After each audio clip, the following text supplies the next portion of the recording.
And now the next case. All parties in the matter of Norris versus Thorpe. Step forward, please. Student Diane Norris is suing her estranged son-in-law, 24-year-old construction worker Travis Thorpe, for an unpaid loan for legal fees, travel expenses, and interest on the loan. Miss Norris, the defendant used to date your daughter. Is that right? They were married, Your Honor. They were married? Yes, ma'am. When were they divorced? They're not divorced yet. So they're still married? Yes, ma'am. Separated but married. When did they separate? In April of this year. Do they have children? No, ma'am. According to your complaint, you made a loan to the defendant for some bail and attorney's fees. And he's paid you back some, but hasn't paid you back all. You want your money? Yes, ma'am. What was the nature of his offense? Do you know? It was a technical violation. He hadn't paid his fees. What kind of fees, sir? Probation fees. What had you been arrested for? Burglary of a structure was my original charge. And you bailed him out? Yes, ma'am. How much did you give him? Altogether, it was $750 for his probation fees, $638 to get the attorney to get the bond set. And what was your arrangement with him? Travis agreed to pay me back when he got his income tax return. And they only got back about $300. So they paid me about $150 out of that. And then the following year, when they got another income tax return, they paid me about $300. I will hear you. Okay, first of all, when I was in jail, I didn't ask for the money. She gave it to my wife at the time, but I still felt I needed to pay it back.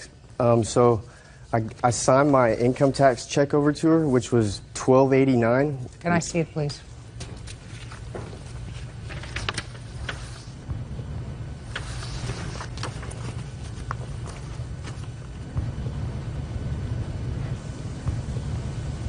Are you his wife? Yes. Step up, please. Tell me your first name. Jennifer? Jennifer, when your husband was arrested, you called your mother, is that correct? Yes, ma'am. You asked her for the bail money? We went and got... No, you asked her. Yes. And what did you tell your mother with regard to when she would get this money back? I told her that we would pay her back as soon as we got our income tax. You told her that? Yes. Not him. You told her that? Yes, ma'am. Is that right? Yes, ma'am. Go ahead.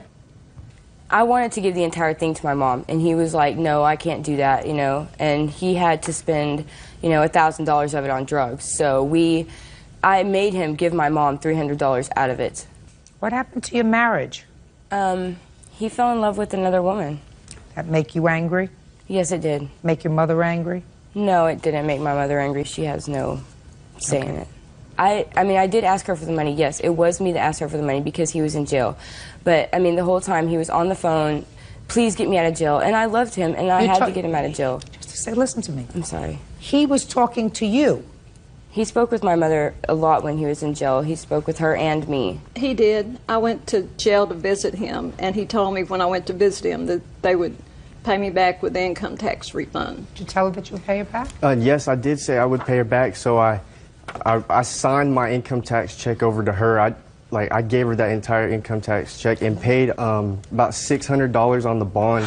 I paid all but $320 on the bond, and then all my probation fees. The bond wasn't even $600. It was $500 to begin with. And we didn't have enough cash, so we put my mother's car titles up, her and her boyfriend's car titles up to get the bond, to get him out. Nobody ever paid the bond. It's still up. They're trying to take away my mom's car and stuff. What do you mean it's still up? Like, the bond still hasn't been fully paid. So they want to take away my mother's truck, her boyfriend's truck, and her car because he hasn't fully paid the bond. Your Honor, that's what I've paid on the bond. Yeah, but you still have a balance. Of $320, yes, ma'am. So why don't you pay it? Well, I don't know if they put up their cars. I was in jail when all this happened. What, are you an idiot? Well, no, I didn't know that that's what they had to do. You stopped paying on this, sir. You stopped paying on it in 2001. Because I didn't have any money to pay the other $320. Who do you live with? I live by myself, or with my girlfriend. But by yourself is not with your girlfriend. You got to tell the truth right away. I live with my girlfriend. Do you work? Yes. What kind of work do you do? A construction worker. Good. If you do construction work, your girlfriend works, I assume? Yes. This is the girlfriend? Yes. Then you have money to pay the bond. What do you mean you have no money to pay the bond? What are you, a fool? Well, at that time, I didn't have the money to pay for it. You have it now? What is wrong with you, sir? You have responsibility. Yes, ma'am. Your evidence cooked you goose. I almost believed you that you turned over your whole check to her. And then I see this piece of garbage where you give me a piece of paper that says that you had a responsibility to pay a bond, that you knew somebody else was obligated to pay, and that you pay $3, $5. You made one payment of 60 cents at one point. I just had to pay something when I went in every week to report. She can lose her property. What is wrong with you? What is wrong with you? I don't believe there's any. There's a lot wrong with you. He's a loser. He doesn't take care of his responsibilities. The attorney's fees, the bond, the fines, less the money he paid you, $1,108. Listen, it is your responsibility to take care of your debts. Yes, ma'am. You screw up, you're supposed to take care of it. Nobody else is supposed to take care of it. Do you understand? Yes. And that's why... Do you have a car? No, ma'am, I don't. Does she have a car? Yes. You put gas in her car? Yes. Do you put food in your mouth at least twice a day? Yes. Do you go to a bar occasionally, go out for dinner once in a while? Yes. You don't do anything until you take care of your responsibilities. That's what you do. Yes, ma'am. Then you take care of other things. Clear? Yes, ma'am. That's all. Lucky you got out of this marriage before you had children with him. Exactly. Very good. Goodbye. Thank you. Parties are excused. You may step out. I gave her a $1,200 income tax return. I felt that would have covered what her mother had to pay. I never saw any check. I wish I'd have got a check, because if I'd have got the check, we wouldn't be here. I don't know why all this come up until now. It's happened a long time ago. I think Judge Judy did a good job. And now the next case. All parties in the matter of Messerman versus Johnson. Step forward, please. Pet grooming business owner Linda Messerman is suing her neighbor, camera assistant Peter Johnson, for starting a fire in her kitchen. Miss Messerman, really the defendant was a friend of yours because you asked him to house sit and pet sit for you when you were going on vacation or someplace out of town. He said he would be more than happy to do that. He would stay in your apartment. You were not paying him for that service. Is that correct so far? Yes, correct. That correct so far? Yes. He stayed in the apartment while he was there. He did some baking, caused a fire, he says, because he didn't know that you had two ovens. One of the ovens you used for storage. And when he lit the other oven, both ovens went on. The other oven went up in flames, causing the fire. Correct. Right?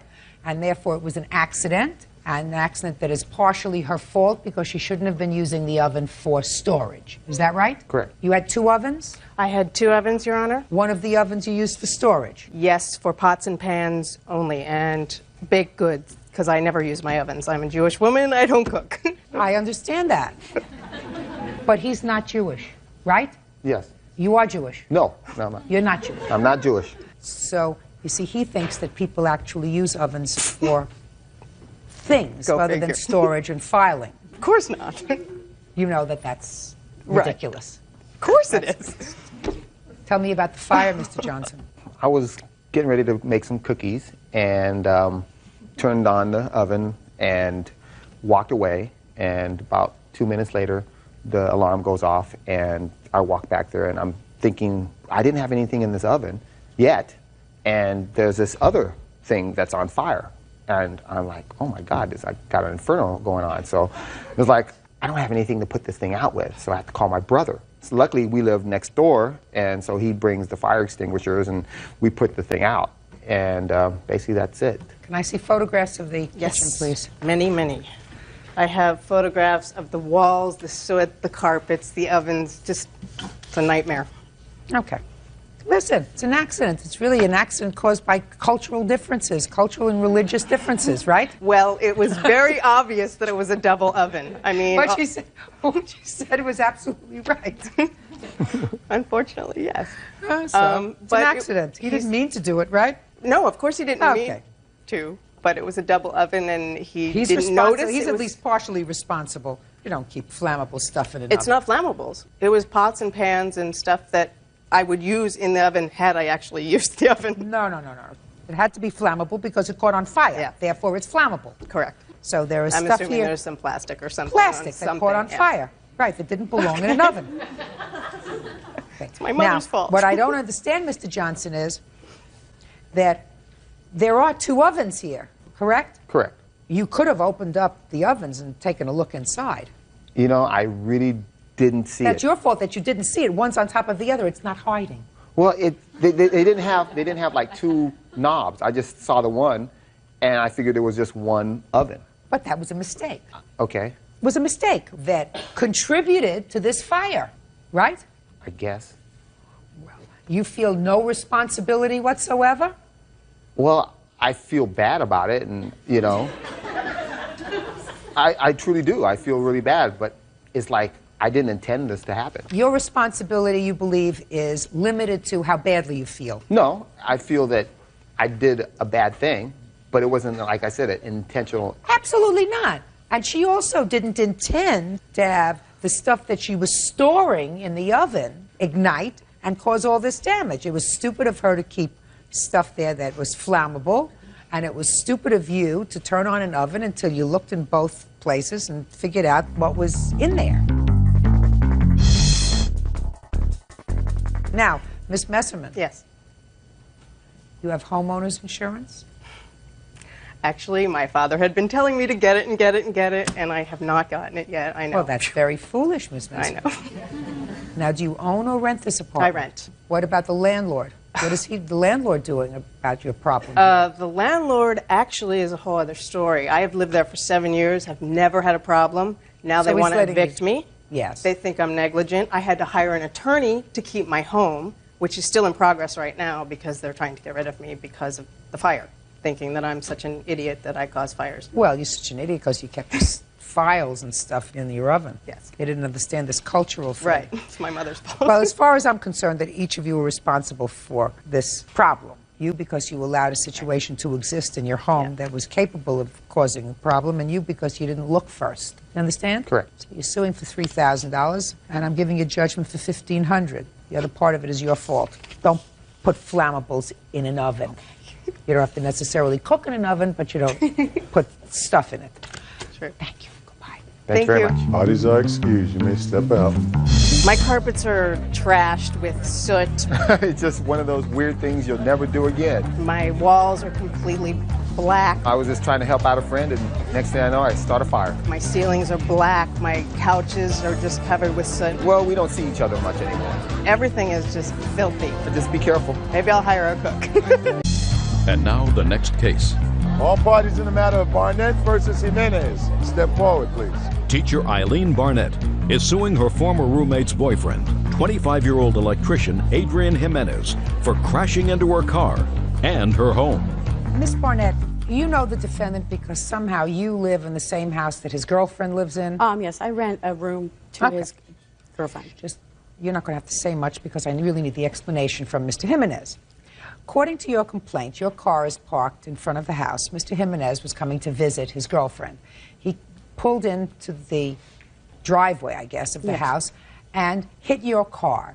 Your car then proceeded to roll into the house, causing a substantial amount of damage to both your car and the house. Yes, ma'am. You're suing for both. Yes, I am. Okay. Mr. Jimenez acknowledges the fact that his car, according to him, tapped. Is that right, Mr. Jimenez? That's correct. Tapped your car, and as a result of that tap, it went into the house. He, however, says it is not his fault because you left your car in neutral and parked it in not a great spot. So therefore, she is responsible. Is that right, for her car going into the house? any Now, I damage. want you to be quiet, Mr. Jimenez, because I'm got going to it. ask you a series of questions. You see that picture that's right in front of you? Yes. I want you to keep looking at it. I want you to stare at it, sir. Did it move? Not yet, no. How long do you think you can look at that picture until it moves? Not long enough. Now, let's say you take your finger and tap the picture. Just tap it a little bit. See if you can get it to... See how it moved? It budged. Just a second. You see how it moved? Yes, I did. All right. Her car may or may not have been parked in neutral. Her car may or may not have had the emergency brake on. That is not the reason the car moved. The reason the car moved is because you hit it. Do you understand? Like the picture moved, not because you were willing it to move, but because your finger touched it. Okay, I even gave her money towards the payment, okay, for me to be able to fix it. I told her, my estimate, okay, for my friends, I can get it paid, work done for $100, give or take. Yeah, it's just a minute. Okay. Go ahead. So? Now, when I went to her and I gave her that money, and I asked her for a receipt, she didn't she told me she wasn't going to give me one. What more can I say? Can I see the photographs of the damage, please, first? Okay. He gave you $100. Right here is the photograph of the driveway where he veered off right before he hit the rose bushes. That'd be right before the Could house. I see a picture of the damage, please? Okay, and right here is rose bush damage. Damage to the house. That is the damage to the house. Mind you, the wood and the grate were not on there. They were put on there for fear of burglary afterwards because there was an open hole in my house. Your Honor. Due to the fact of my car, after being pushed by his car Rose bushes. into my house, took out the whole window. We had to remove the bay window. Okay, now can I please see the cost of replacing the bay window? Okay, this is the cost of the bay window alone without the labor. Okay. Okay, I'm having a relative install it, so... Okay, shh. Now, Your Honor, she was already having her house remodeled, okay? When her car went into the house, did it go into the bay window? Went right underneath it. Did it break the window? No, it did not. It didn't. And it didn't. And it already had the fence on it. That is a lie, Your Honor. Just, of course it is. You mean she just put this wood up in front of where the window was for no reason? You know, I don't know why she put the wood there, okay? The railing was already there. The window No. didn't break, otherwise I would have seen glass. That is another lie, Your Honor. Okay. Now, if my truck hit her car with the force and momentum that she Now, says... can I please see the damage to the This is car? the amount of, yeah, this is How Can come I there's- see for the- photograph of the car I damage? do not have the how- photograph for the car damage because I was under the assumption that he was going to pay for it. So it was already fixed, and then he denied payment. He told me to go ahead and get an estimate, and I went and got it fixed. And he's saying he can go to pick apart and fix my car for $100 when there's clearly a lot more damage to the car than that. I'm responsible for the back bumper. The front bumper hit the front of the house. car, Her and the house. right rear bumper was hit by his car. Yes. Mm-hmm. So it was okay. damage to both ends. And for $100, he smacked down the table. He said he could fix it and pick apart for that Your kind of rear damage. bumper, which is what I'm responsible for. No, you're not. Why not? That's what I Because did. Hey, That's what homeowner's insurance is for. listen to me. Listen to me, sir. You're entitled to the damage you caused. I was parked halfway on the driveway. So what? I mean, It's how my many people, how driveway. many, So how many what? people, okay, get out their car to go get the mail and leave the car running, okay, in neutral without the emergency brake on? I mean, Your Honor. People that were going to go back and get in you know the what? car to That's drive up to basic their house driver's ed, afterwards. Listen okay? to me, sir. And if you park on a slope, you turn your wheel. Listen to me, You don't sir. aim it to your house. Why did you hit her car? Why did I barely tapped it when I was trying to move around it? You're so full of baloney. Judgment for the plaintiff in the Oh. amount of $4,417. Listen, you do something wrong, you pay for it. She doesn't have to say to you, you and one of your street mechanic friends can fix my car, and she doesn't have to leave her window boarded up. You caused this accident. You. Just like that thing didn't move until you moved it with your hand. Her car would not have moved unless you hit it. Your Honor, she was already having her house redone. Period. So what? You just helped it along. Hey, why didn't I You just helped pay it for along. you know? That's all. Step out. I'm not saying it's her fault. I'm saying she just doesn't know how to drive. I watched my car just go right into my house and break everything, run over my roses. She wants me to go ahead and redo her car also, I mean, and her house, and her garden. Come on now. He got exactly what he deserved. And now the next case. All parties in the matter of Shartza versus Myers. Step forward, please. 19-year-old student James Schartzer is suing his former friend, 20-year-old loan officer Matthew Myers, for vandalizing his car. Matthew says James tried to run him over. He is countersuing for money owed on a computer.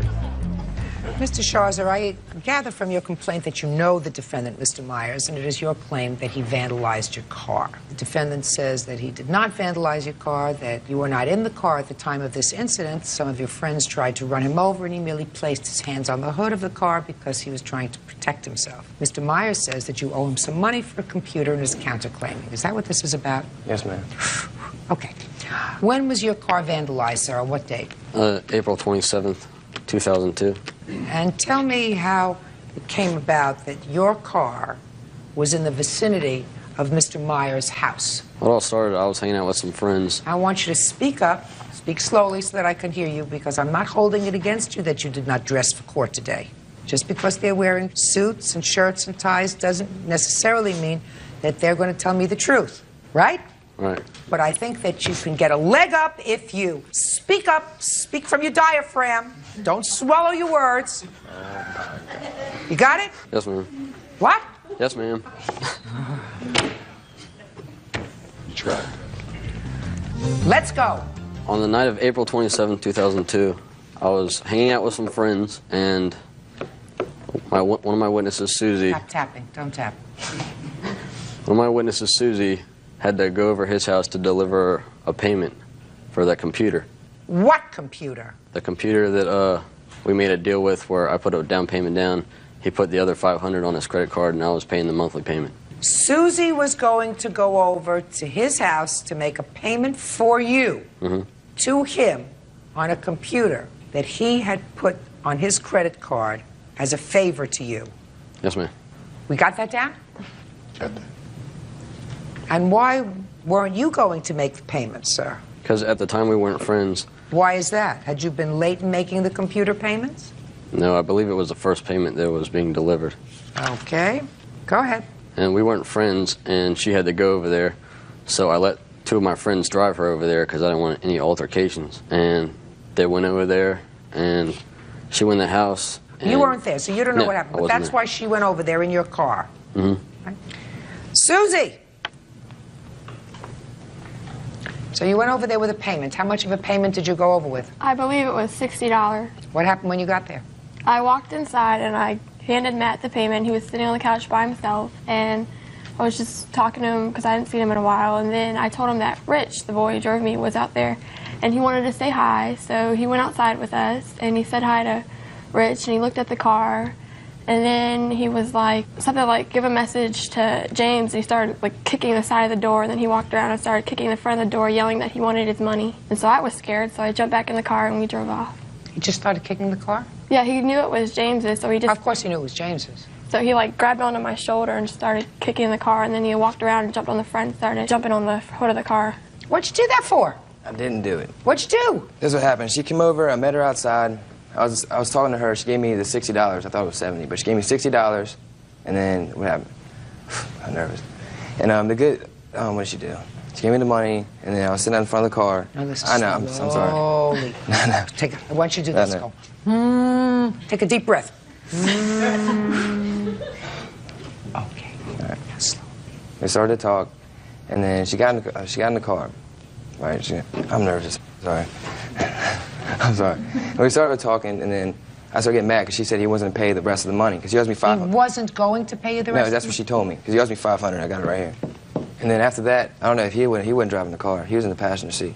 And Thank you for clearing that up for me. Okay, I'm sorry. And then I started yelling at her, and I was like, someone's going to pay this money. Someone's going to pay this money. And I was getting real angry. And what happened was she jumped in the car, and I thought they were going to back out the driveway. I was yelling at him. Well, he jerked forward on the car. I slammed my hands on the car real hard, and I went over to the driver's side and ripped the person out of the car. I was angry because they were trying to run me over. He took off real fast. That's basically what happened. Let me see the damage to your car. I assume that at one time you were pretty good friends if you let him put money on the computer. Yeah, we were friends. So what happened to that friendship? He's a con artist. That's what he is. What? He's a con artist. He uses people for money. He's suing me right now so he can pay other people off. Okay. She says that he kicked the sides of the car 2 places and then he jumped on the hood. Is that right? He picked the passenger side. He didn't touch the Passenger driver's side only. The hood I got. The hood's no question. The driver's side is out because he didn't touch the driver's side, right? Right. So here we go, the driver's side. And the back he didn't hit, right? Just the driver's side. No. Back. Back. What are you showing me these pictures for? I have better things to do. The taillights were... What? He kicked the taillights, and the taillights were out of line. She just said kick us out of the car. I'm sorry. Bert, is this the passenger side or the driver's side? Looks like the driver's side to me.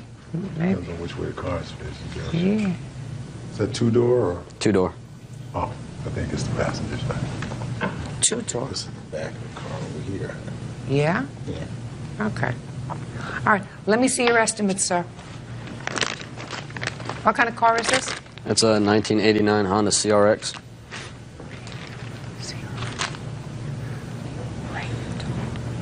Left door damage. Left quarter dents. Left to light. Left quarter. He only kicked in one place. Before I was told that he went all the way around the car. That's not what you just said, He right? went on the passenger side, and the passenger mirror, and then the hood of the car, and that was it. All right. Whole car isn't worth $3,200. Yeah, it's worth $29,333. I got it right here in the blue book. Okay. You still driving the car? It's getting a new motor put in right now. Well, maybe this will help pay for some of the motor. All right, now tell me about the computer. Well, basically, yeah, my brother's there at the time. I put it on my credit card with him. How much do you owe him for the computer, sir? $500. So he still owes you $500? Yes, exactly. Okay. And you can't dent his car, sir, in order to get your money. I'm giving him $1,500 for all the dents to his hood and the dents, because he's got bad dents to his hood where you lost your temper. No. You lost your temper, sir. Lost your temper. You were angry. You lost your temper. You got to pay for that. But from that, I'm taking away $500, which I'm awarding you on your counterclaim, which means I'm entering a judgment for the plaintiff, nothing on your counterclaim, because I'm setting it off the amount of $1,000. That's all. Parties are excused. You may step out. I didn't put a dent on his car purposely. It was accidental because they came at me. I don't know what he's talking about with the con artist thing. He lies. I don't like liars. Don't hang out with that family. Don't trust people. Carriage operator John Schonk is suing his ex-girlfriend, Charlene Casey, for damage to his property and for the cost of a horse. Charlene is countersuing for lost wages and a stolen carriage. Order. All rise. Yeah, this is case number 99 on the calendar in the matter of Schonk versus Casey. Parties have been sworn in, Judge. You may be seated. Ma'am, have a seat, please. Mr. Schonk, you and Miss Casey had a 7-year relationship and lived together for most of that time, I gather. Is that right? Yes, ma'am. And then you had a rather acrimonious breakup, and each of you claim property loss. The other is holding property that belongs to the other. You claim, in addition, that she filed false police reports about you, indicating that you had assaulted and threatened her, which caused you loss of business and income. So I want you to tell me exactly what it is that you are complaining about, that she owes you. I have a list here, Your Honor, of the items which were not returned to me. She also threw all my belongings that she did get returned to me in the swimming pool, including books, pictures. Had you been living together up to that time? Yes, ma'am, for 7 years. Okay. And on what date did you leave the house, and under what circumstances? I believe it was the 6th of May was the date of the restraining order. Tell me what happened on the 6th of May. During the day, she was telling me that she was getting a restraining order and having me removed from the property, and I kept telling her that I didn't feel she had a right to a restraining order because I'd been peaceful. She kept on. Well, I got angry, and that night I had a few beers with my friends, and I went to her house. I woke her up quietly. I said, Charlene, we need to talk about this. We need to work this out. She pulled a pillow over her head and yelled at me that tomorrow the police would be escorting me out of there. And I said, how are you going to do that? And she said, well, I'll make something up. That's not true. Did the police come the next day? The police did come that evening, I guess. I don't know. I left and had no further dealings with Charlene since. Okay. Can I see that list of property, please? I do have police reports, too. Just a minute.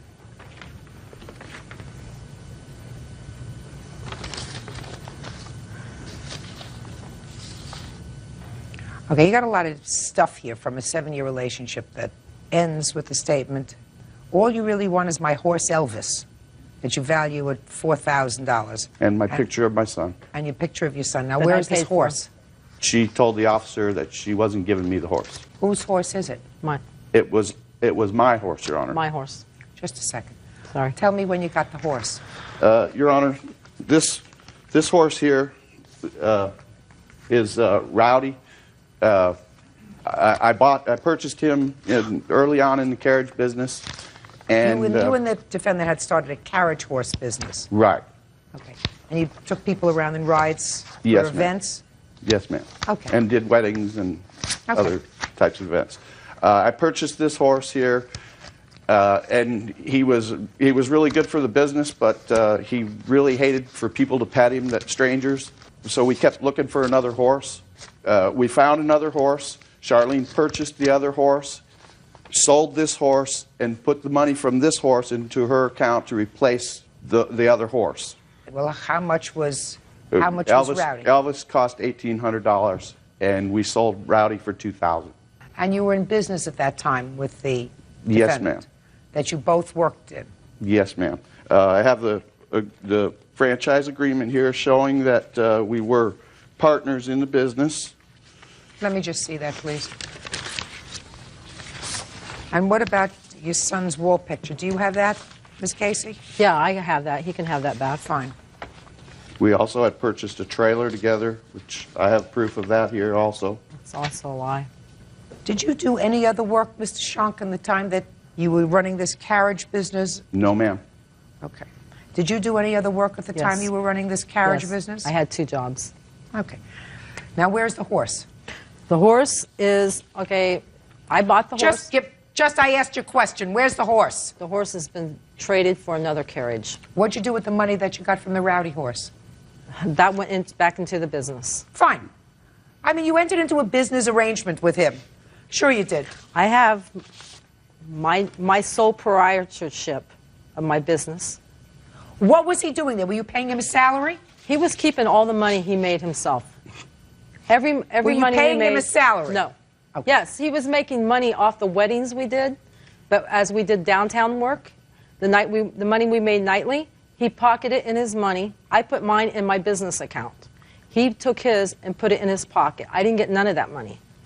None of it. Well, you must have shared expenses in the house. I paid my bills. He bought horse feed and hay on occasion. All right. Okay? Listen to me. This is very difficult. When people live together and aren't married, it's complicated enough. And then when you enter into a business that each of you work in, it makes it even more difficult. You paid $1,800 for this horse, Elvis. Is that right? Out of my money. Stop. My personal. You paid $1,800 for this horse, Elvis. You got some money for Rowdy. Rowdy went into the business account. Right. Fine. All right. $900 in his picture. Okay. What other property, sir? This trailer, Your Honor, we bought this trailer together, and she sold the trailer also. When? Since 16th of April. So, you were still living together. According to the paperwork here, it was supposed to be in both of our names, and I don't know how she sold it without my signature on the title. Let me see. I have the title. Let me see. Registration. Can I say something? In a minute.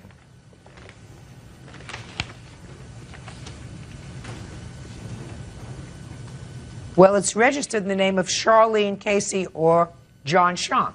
On the top line there where I circled, Your Honor, it says if this box is not checked, it's assumed as and. It says or. On the application for title, I don't care what the application okay. is. This is what the title says. Okay. Title says or. How much did you sell the trailer for? $1. Prove it. Well, I sold it to my daughter. I didn't have her sign anything, but I have a promissory note where I borrowed money to buy that trailer, and I paid it in full. Let me see. He paid no money towards the trailer, Your Honor. I paid it all. I sold another horse trailer to buy that horse trailer, And what'd you put it in his name for, too? I don't know why. I don't know either. I don't even know. I don't know either. Being nice. Now you got to pay for it.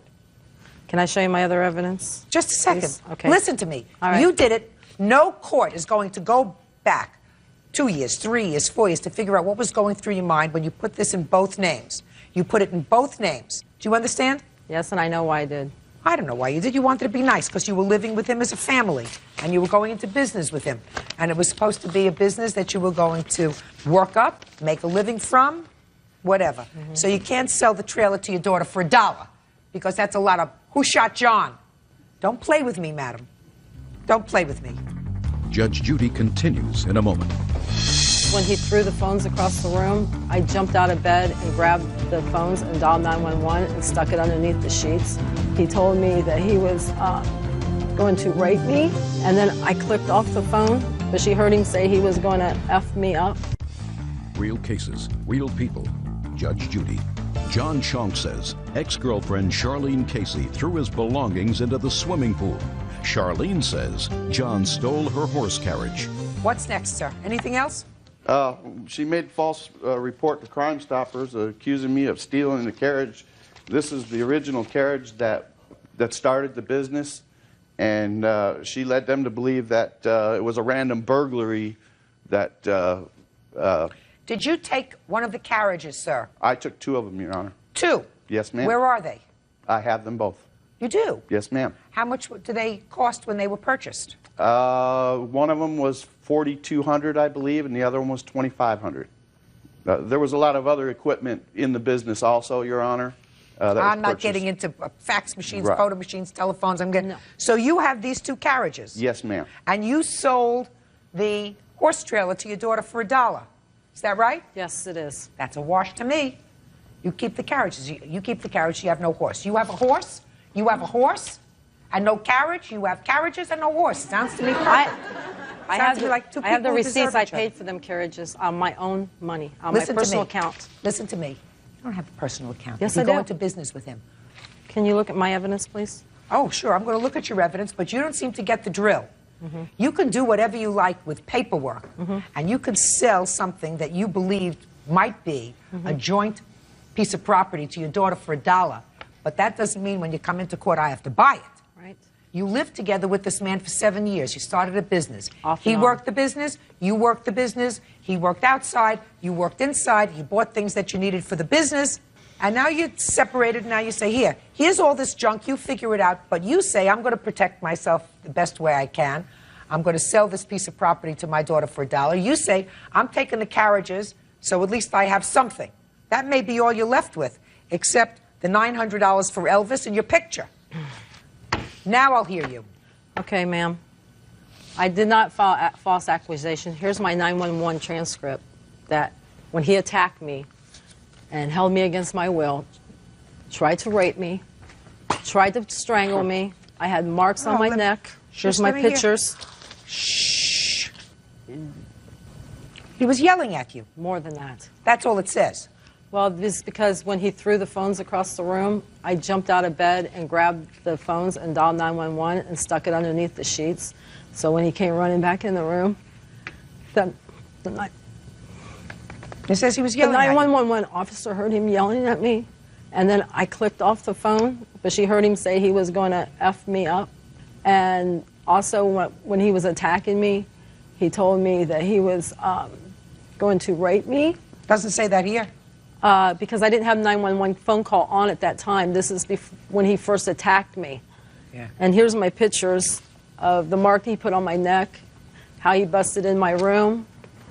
And I tried to call for my son for help. I tried to get my arm to raise the window up to call for my son for help. He hurt my arm. That's why he left, because I had 911 on the other line. And he ran out the back door. And then the police came. And I went that day and got my injunction. Real cases, real people. Judge Judy. John Shank claims ex-girlfriend Charlene Casey damaged his property by throwing it in the swimming pool. John says she also owes for the cost of a horse. When you went out to do weddings, who drove the carriages? We both did. Really? Yes. Oh, I didn't realize that. You both drove the carriages? Yes. No. Yes. For the first year or more, we only owned one carriage, Your Honor. And at that time, we took turns. He would take a ride, I would take a ride. And then when I got my father's inheritance money, I went and I bought the other 2 carriages. I bought 3 horses, and I bought driving lines. I bought $1,500 worth of harnesses. Gotcha. Okay. Mr. Shank, your sole source of income was from these carriage horses? Yes, ma'am. Did you have any other source of income? When we originally started the carriage business, I had a full-time job for the first 2 to 3. Did you have any savings? No, ma'am. So it is a fair statement that Ms. Casey makes when she tells me that she, in fact, invested the vast majority of the money for the property that formed the business. Yes, ma'am. Then how can you claim that you own these carriages that you took? I originally bought the first carriage. I started the business. No, you originally bought one carriage? Yes, ma'am. Okay. And horse. From and harness. just a second. With what is my question? With what? I was working a full-time job at the time, and I sold my horse. Which horse? I had a horse before the carriage. We had horses all along. I see. So how much did you put in when you started the business? When we started the business, the first carriage was, I believe, $2,500. I'm not exactly sure of the price, but okay. It was right in that neighborhood. And where is that carriage now? The first horse was $2,000. Where is that carriage now? I have that carriage. How many carriages do you have altogether? I have 2. So the other carriage belongs to her. And Yes, half ma'am. of the other one belongs to me, too. The other carriage belongs to her. One carriage belongs to her. And So why didn't you give it back to her? well, this was another carriage, the third carriage that we owned. She changed the locks on the storage unit. Didn't allow me to work at all. After I got my injunction. Okay, I'm sorry. And I had nothing. She had my horse. She had all my belongings, everything, and I just took whatever I could take. Because All right, we have to give her back that carriage. Now, is there any way of identifying that carriage from the other carriage? Yes. How? It's white with red velvet seats. It was made in Canada, and it has a stamp on the back. Your Honor, this carriage was given to me as a gift right here, and she has it at her house. That one goes back to her in 5 days. The one that she's just described, and I will prepare the order. Do you understand? Yes, ma'am. Do you understand? Yes. Now, do you have one that belongs to him at your No. house? What is the one he's talking about? I have no idea. I never. She bought this maroon carriage and gave it to me as a gift. She That's said, a lie. "This is your carriage. The That's white a one lie. that I'm buying is mine." Forget it! Okay. Now, you get $900, and you get the picture of your son. You will return to her within 5 days the carriage, and I'm not satisfied that there was not an incident in the room after examining the photographs. I think that you had a couple too many beers, Mr. Shank. Now, I agree. your countersuit is for lost wages and future income. Right. Forget it. You want the return and value of personal property. So you're getting Right. back one of your carriages. And my harnesses. How many harnesses do you have? I have 2 harnesses, Your One Honor. goes to her, one goes to you. Anything else? Okay, this is a receipt that I paid $1,273 of the carriage that he says that he paid for. Listen to me. And this is my. I've given you absolutely more time than anybody else Here it would is. give you with regard to this. With my regard to draft this horse stuff. harness right here. Just listen to me Okay. carefully. It is absolutely impossible without experts who can value a business, who can value what everything is worth now, 2 years later, 3 years later from when you purchase them, to make a judgment. This is not a marriage. Now, if you've been married, something else. Then you get somebody who will value all of your joint and single property and say, we're going to divide it in half, you take half, because it's all marital property. You have some receipts. You paid for some stuff. He paid with his time and working in the business. You now have horses and carriages. You now have a carriage. Uno. Ma'am. One carriage. You have no horse. Is that right? No, ma'am. Maybe you want to buy one. He stole everything. I had She no has way 2 to go to carriages work. right now also. Sir, ma'am, And a hay wagon. I had no way to go to work. I have 2 minor children at home. He stole every way I had to make a living. He stole the tool that was to fix the other carriage. So You 3 spent weeks. 7 years of your life with him. No, the business was in my name only. I have my occupational license for the past 3 years. It's in my name only. My question is, so you're saying he was a paid employee? He was an employee. Did you pay taxes for him as an employee? No. Goodbye. I tried to get him to pay taxes. I tried to get him to pay Goodbye. his taxes. He wouldn't pay them. No, listen to me. My question is, he may not have paid them. Did you file? I tried to get him to Listen go. to me. Did you pay his Social Security? Did you give him a W-2 or a 1099? I tried whatever to you get him to do No, it. no. Listen to me, madam. Come over here, sir. Don't walk out on me. I'm Put sorry. your back on me. I walk out on you. Okay. Did you 1099 him at the end of the year that this is what he earned? The answer is no. No, because I asked him to go with me, and he would not go. He doesn't have to go anywhere with you, madam. All you have to do is 1099 him, send it into the federal government. Did you pay his Social Security? He would not The go answer, he doesn't have to go anywhere. Did you pay his Social Security? I didn't know how The much he answer- made. He would not tell me how much he made. He stuck it all in his pocket. Not true. Madam, I never knew. He was a partner in your business. That's the way you set it up. It may He have never been in told your me how name. much he made. Say goodbye to him and to me. Goodbye. Parties He are excused. He You never may told step out. Oh, that's a bunch of... I was just basically drummed right out of my own life. Don't go into a partnership with a man unless you're married with him. Guys, look out for a woman like that. Ricky, she's all yours. Reservations agent Rosemary Harris is suing her son's former common law wife, 25-year-old customer service rep Rebecca Cardisco, for a series of unpaid loans. Rebecca says the money was meant for her children's Christmas gifts.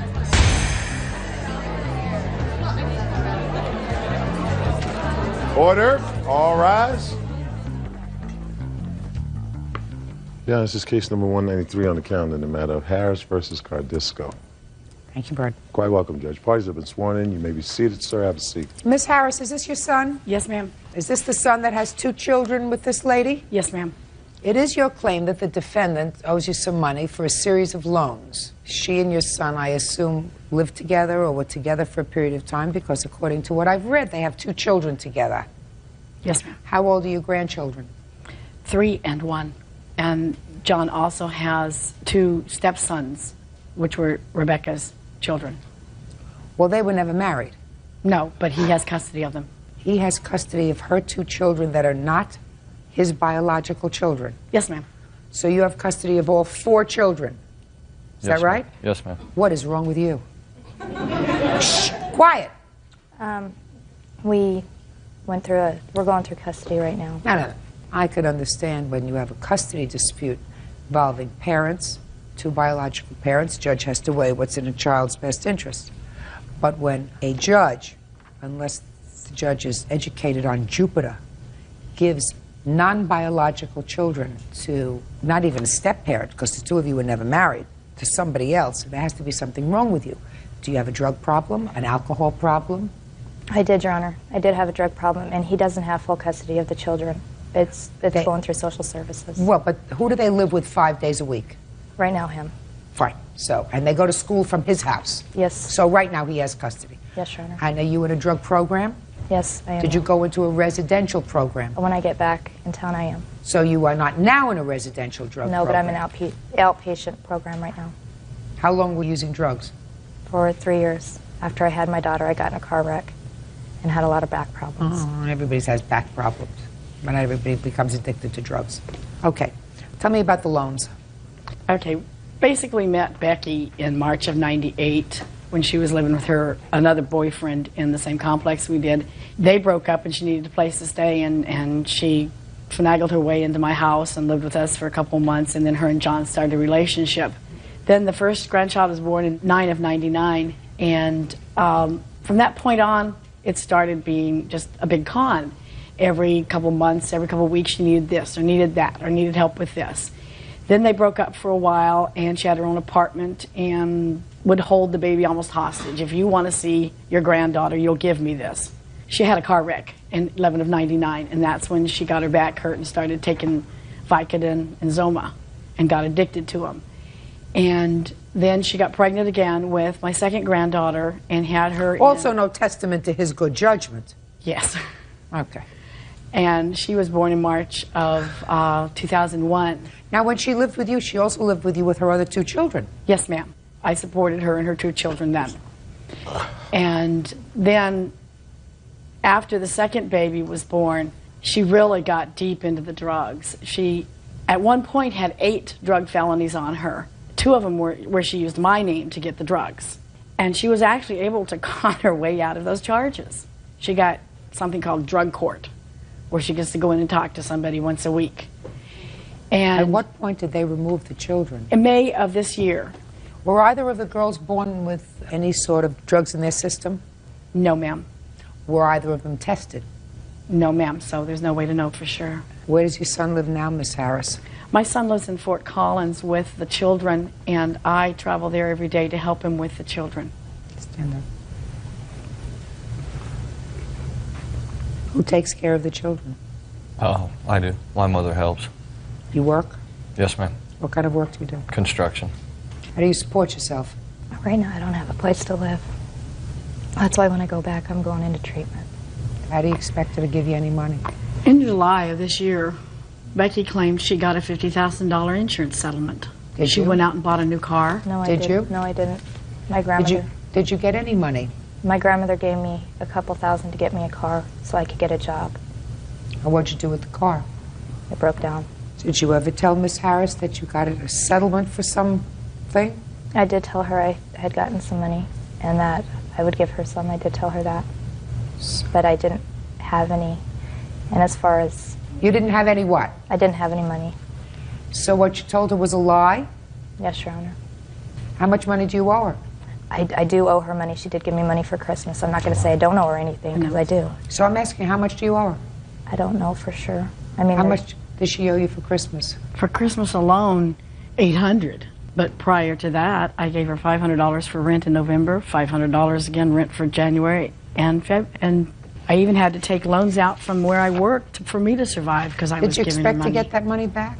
Yes, Ms. I Harris, did. my question is, seriously, did you expect to get that money back from her? And I mean, you can get a judgment, but I'm going to ask you honestly. Yes, ma'am. Where is she going to get the money from? She would actually sit there on the phone in front of me and be talking to the insurance guy. Actually sit there talking to him, but she actually wasn't talking to him. And she was having a conversation with nobody. Yes, I'll come down and get that check. At one point, I mean, several times she was supposed to pick up a check. She had John and I believing she got a $50,000 check. She was throwing money around. She went and got a $150 perm. She gave me a $100 bill one time to thank me for watching her kids because she'd been out of the house for almost 3 months. I actually thought she was getting a settlement. Then I find this letter in the house. She settled for next to nothing in November of 2000. Let me see.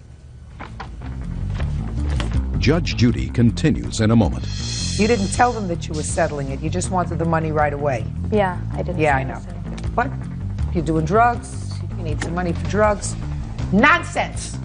Nonsense. And later today, If she's the co-signer on a note for your car, then you're supposed to pay for the car. Right, which I pay her for. Let's go slowly, Mr. Gaffney. My father didn't raise idiots. real cases, real people. Judge Judy.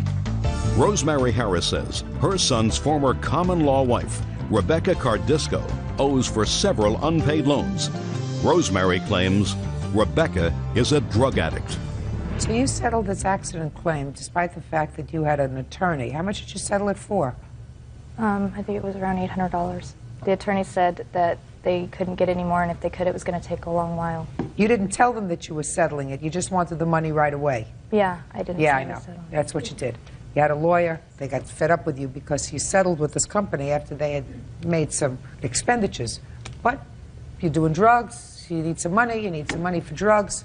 Look, as far as I can see, she owes you for 3 months' rent and $800 for Christmas. She doesn't know how much she owes you. That's $2,300. Has she, I assume, not given you any child support for the 3 children? Not as of yet, no. Have you worked in the last 5 years? Yes, Your Honor, and he did receive child support last month. How much? I gave him $500. From where? Between him and his mother. From where? I got some money from my grandmother. From your grandmother?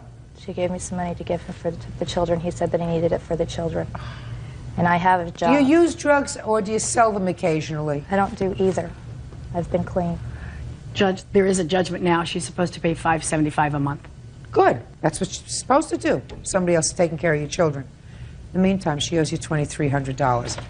Miss Cardisco, I wish you good luck in residential treatment. If you want it to be successful, you have to stay there. You can't go in there for 6 weeks, or for 4 weeks, or for 12 weeks and say it's over. You have to stay there. What is it, a year or 18 months? Is that what they want you to stay? 60 days. 60 days. Nonsense! Nonsense! Bert and I were in family court between us for more years than you're alive. And no residential program where you just go for 60 days is going to keep you off drugs permanently. You have to go into a drug-free environment for a long time. You've been on drugs for at least 3 years. Don't kid yourself. 60 days is not going to do it. 30 days is not going to do it. You have to do it. You have children. You made children. They need you. Do you get it? They need you. Stay with it. Find the right place and stay there. You're a young woman. How old? 25. 25. Got a lot of years ahead. They can be miserable. You can have a miserable life or you can have a happy life. You still have another 50 years of happiness or you have 50 years of misery. Choice is yours. That's all. Parties are excused. You may step out. Becky's nothing but a con. I do have problems and I have issues, but they're not any better than I am. Any better. I'm the primary caregiver because Becky's a drug addict. I never kept her grandchildren from her. I was afraid she was going to try to take off or do something with them. I didn't know what she's capable of. I mean, she just made me look like an idiot in there. Traffic manager Tina Brewer is suing her ex-boyfriend, exterminator Byron West, and his wife Donna for vandalism and damage to her car. Order, all rise. Quiet in the courtroom, please. Yeah, this is case number 433 on the calendar in the matter of Brewer versus West. Parties have been sworn in, Judge. You may be seated. Ladies, have seats, please. Miss Brewer, who is this young lady? This is my daughter. I'd like her to wait outside, please. Okay. If we need her, we'll call her in. Come in. Miss Brewer, there are certain things that are truisms all the time. And one of those is if you mess around with a married man, you're going to get burned. And I gather from your complaint that you've been doing that for a few years with this character. Is that right? No, ma'am. According to you, he's married. You've been having an on and off relationship with him for a while. Not a relationship, no. What kind of relationship have you had with him over the last few He years? has been calling me over the past 3 years, approximately every 2 to 3 months, telling me that he doesn't want to be with her anymore, that he loves me, he wants to come back to me. Miss Brewer, don't you understand what I'm saying to you? That's having a relationship with a married man. Okay. According to you, sometime in December of last year, you got one of those calls from him. Yes. And he wired you some money to come and get him. Yes. You got there. You found him with his wife. Yes. She kicked and dented your car. You were very upset. His wife told you that it was all a big joke, that he just had you come down there to make her mad. You got back in your car to go home, so almost a 400-mile ride. You're so upset you hit a deer, damaging your car. You want them to be responsible for her kicking your car and him to be responsible for getting you down there under false pretenses, which caused you to be in the car to begin with. Yes, ma'am. Except she didn't kick my car, she hit it with her fist like this on the hood. But dented it. Mm-hmm. Mr. West says that, no, he never told you to come and get him. And both of them say that you've been harassing them and interfering with their marriage, and they're counterclaiming. So far, is that right? Yes, ma'am. When did you get married, Mr. West? July 21st, 2001. And when did you have a relationship with Miss Brewer?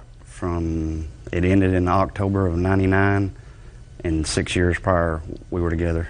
Okay, so you were together for a long time. Yes, ma'am. You have children together? No. Since 1999, have you ever called her? Yes, ma'am. For what? Once was to tell her that I had put their stuff in storage that they left in Oklahoma. And what year was that? That was in '99. Yes? And a couple more times I had called and talked to the kids to see how they was doing, which are all her kids. Well, which children do you speak to? I speak to the 2 girls, Stephanie and Kimmy. Do you speak to their mother, too? I have. When was the last time you called her, sir? In December of 2002. On what date? I do not remember. Try the 13th. Yes, ma'am. That sounds correct. Had you had a fight with your wife that day? The day before, ma'am.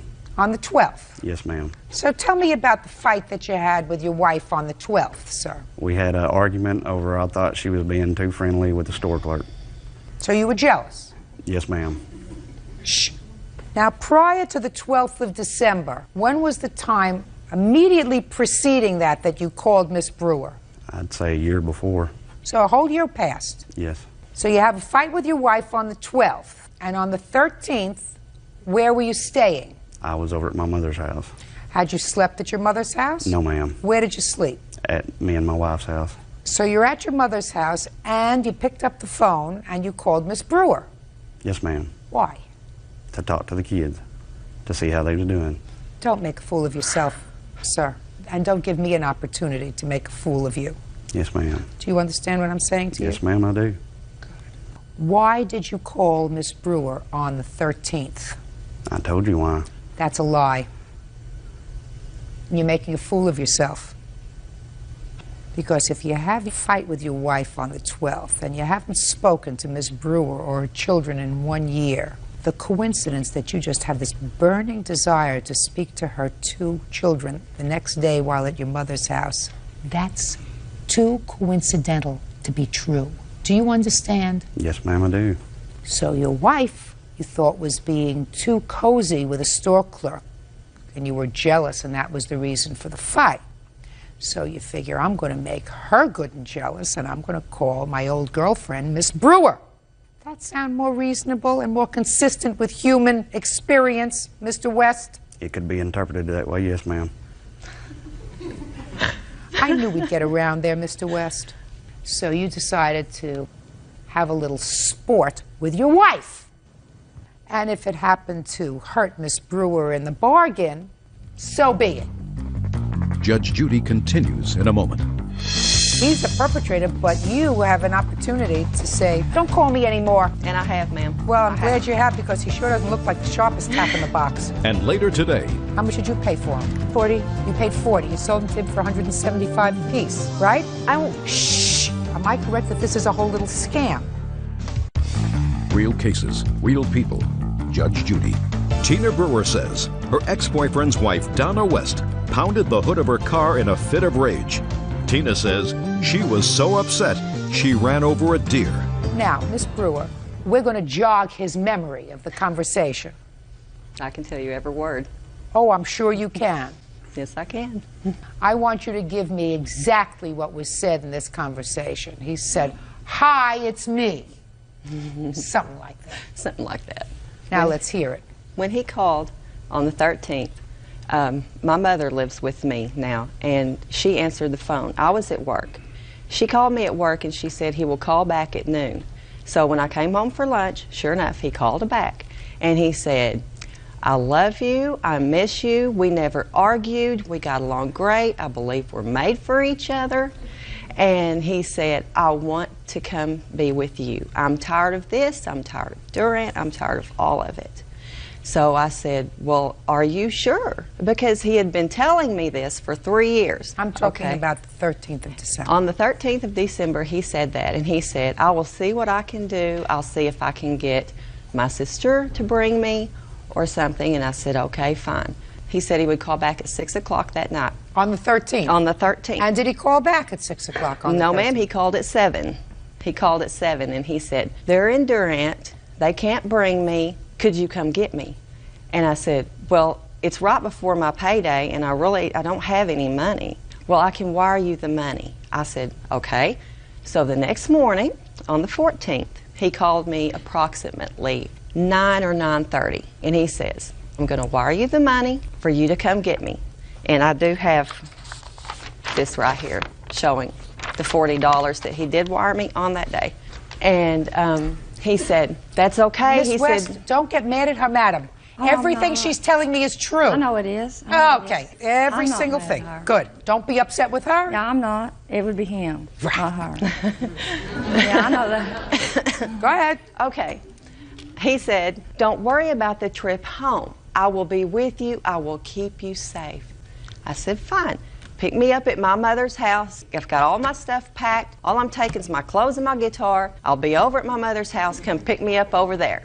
I said, "Okay." So you got in the car, you picked up the money, Yes, you drove ma'am. 400 miles, you get to the mother's house, and what do you find? I pulled up, and there was a truck, I don't know what kind of Suburban, something like that, and he's standing beside the Suburban in the passenger side.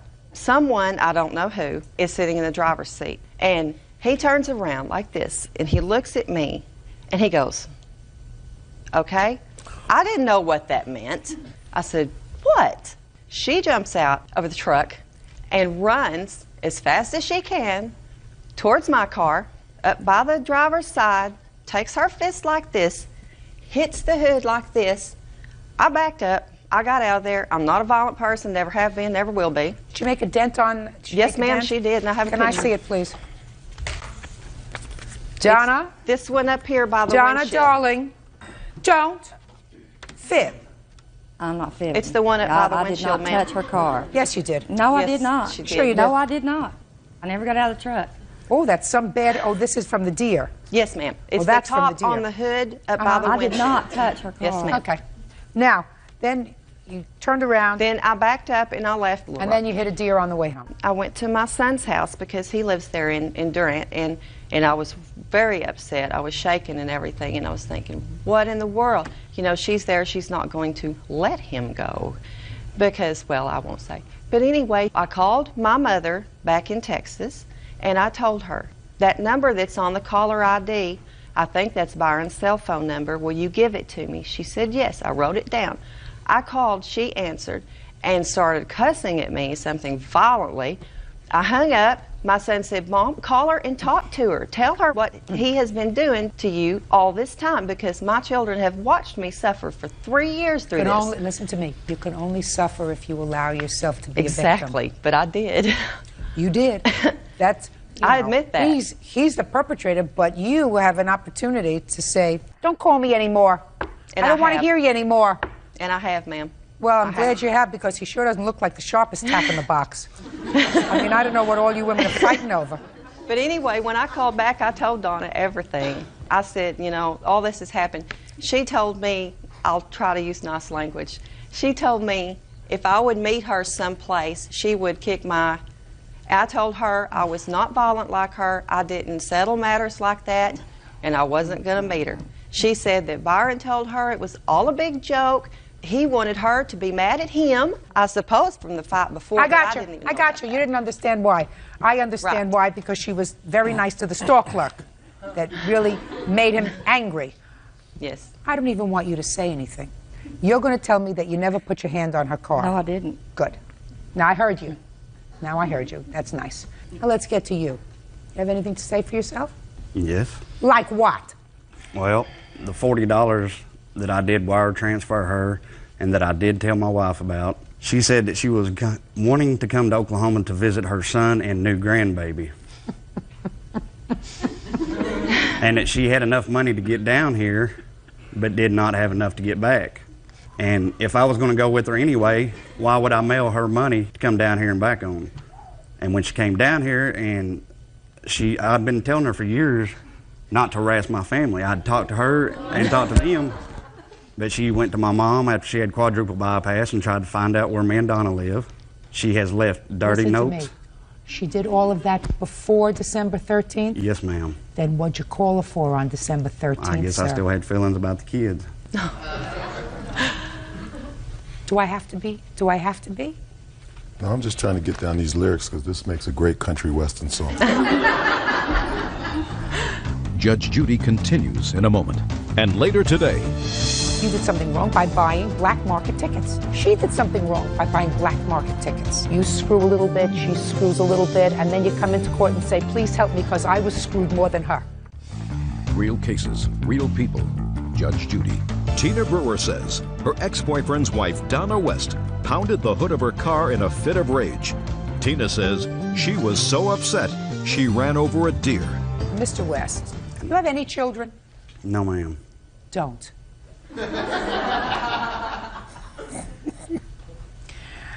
Mr. West, under ordinary circumstances, I would tell Miss Brewer that really she didn't have a claim against you for the most serious damage that was caused by the deer, Yes, ma'am. which she hit on the way going home, because your actions were too far removed from hitting this deer in the road. However, under the circumstances, I find that but for your actions in putting her in a position where she had to travel 800 miles round trip in a 24-hour period, 400 miles to you based upon your lies, and 400 miles back, you could have anticipated that when she arrived there and found out that this was all your way of getting even with your wife for flirting with the store clerk, that it would have been a very stressful time for her. Yes, ma'am. And therefore, when she turned around to go home, she was agitated and stressed and had an accident with the car. And I find that your actions were the proximate cause of that near disaster with her car. You were an unkind, uncaring, selfish, self-centered fool who acted like a teenager when his wife was cozying up to somebody, probably taller than you are, and you didn't like it. So you decided to make her a little jealous. And the only one that you had to make her jealous with was somebody that you knew you could get there in a heartbeat. Not only are you all the aforementioned things, but you're also a cruel person who's going to pay $1,900 to have her car fixed, and your counterclaim is dismissed. Goodbye. Parties are excused. Step out.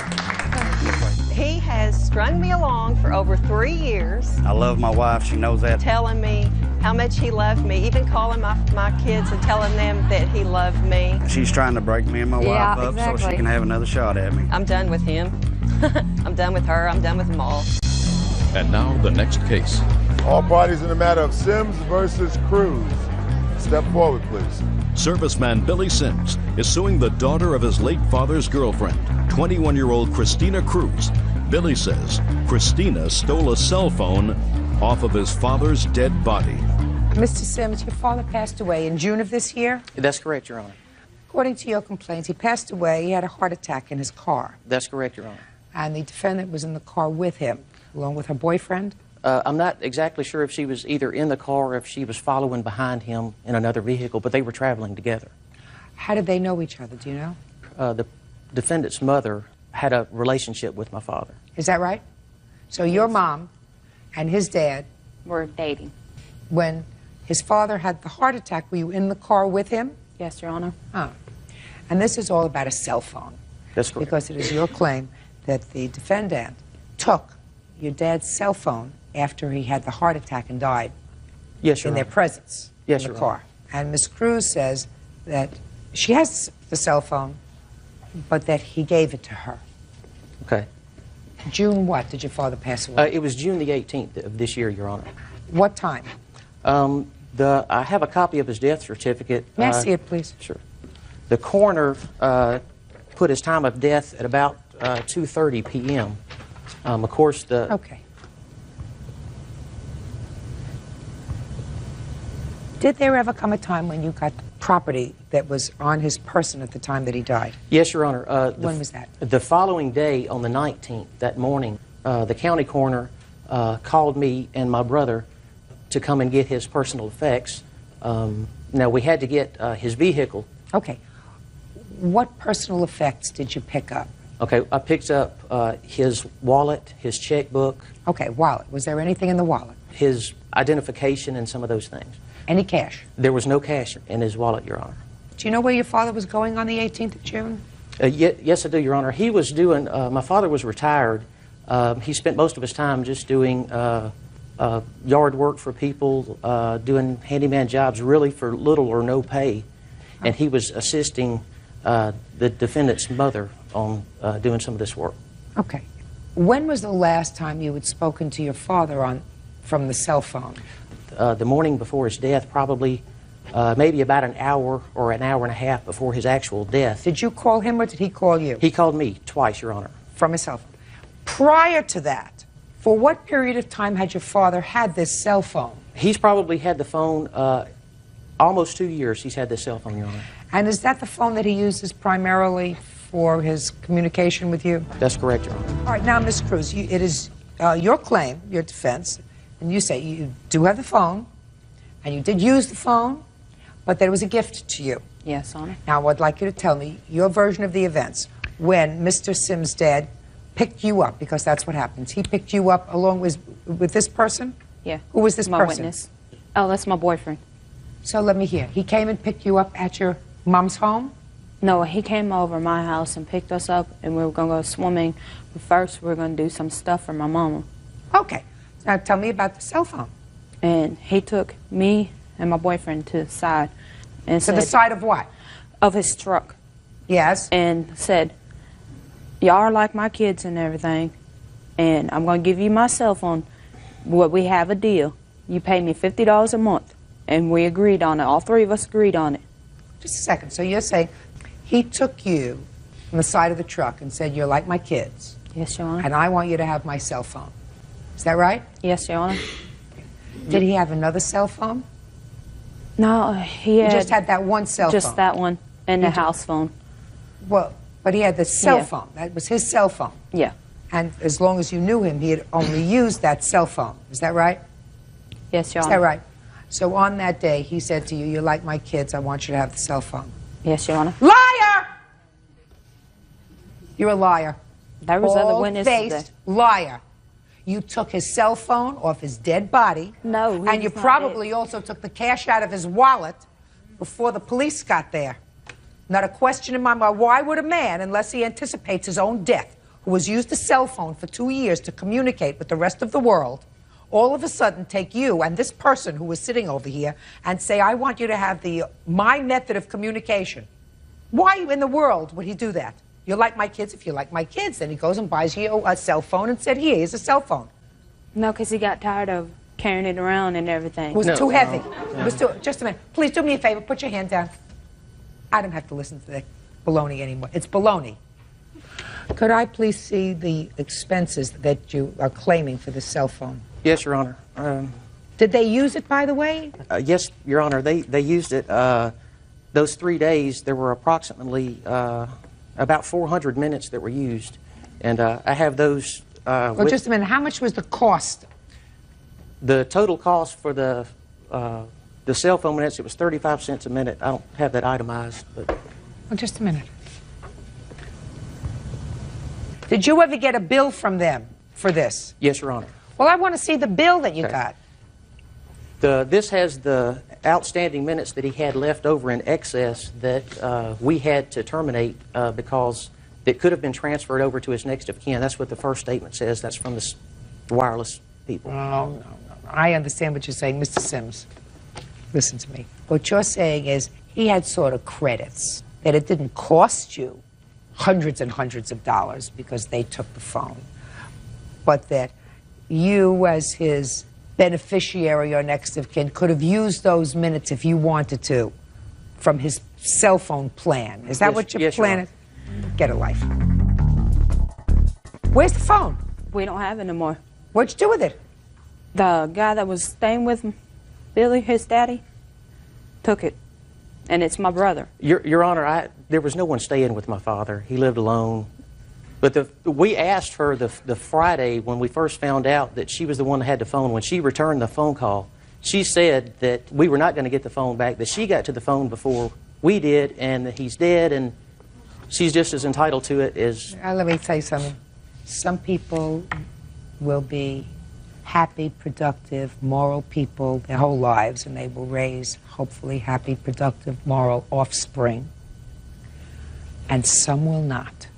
We're not talking about a lot of money, but we are talking about those people who have the capability of being moral people and those who lack the capability of being moral people. Yes, we're talking about a $40 phone bill, which you're going to get, and let's say your father really had a state-of-the-art telephone. A really good one costs $150, is that right? Yes, really Your Honor, good one? it's on the estimate. $150 plus 40 is $190. You don't get paid for the minutes, right? And I want you to, you have to feel sorry for them. I want you to feel sorry for them. Don't be angry with them. They're never going to be able to get smarter. They're never going to get morals that anywhere relate to what civilized people do, because anybody that could take property off a dead person, which is what they did, will never change. Because I don't believe that anybody, your father's age, drives a car and rides around with not a dollar in his wallet. That's correct, Your Honor. I don't believe that that happens. That doesn't happen. So if you're a death scavenger, you're never going to change. Judgment for the plaintiff in the amount of $190. That's all. Parties are excused. You may step out. We didn't took it. He gave us it. There are people in this world that are going to act that way, so instead of being angry, pity them, and that's what I do. I felt sorry too because he died on me. I'm very happy with the judge's decision, and I'm glad that we can finally put this part of my father's life to rest. 19-year-old student Tressa Ani and her boyfriend, 21-year-old mechanic Devin Weidman, are suing Tressa's sister, 20-year-old Teresa Ani, for vandalizing Devin's car. Order. All rise. Quiet in the courtroom, please. All rise. Your Honor, this is case number 213 on the calendar in the matter of Ani versus Weidman Ani. You're welcome, Judge. Parties have been sworn in, Your Honor. You may be seated. Have seats first.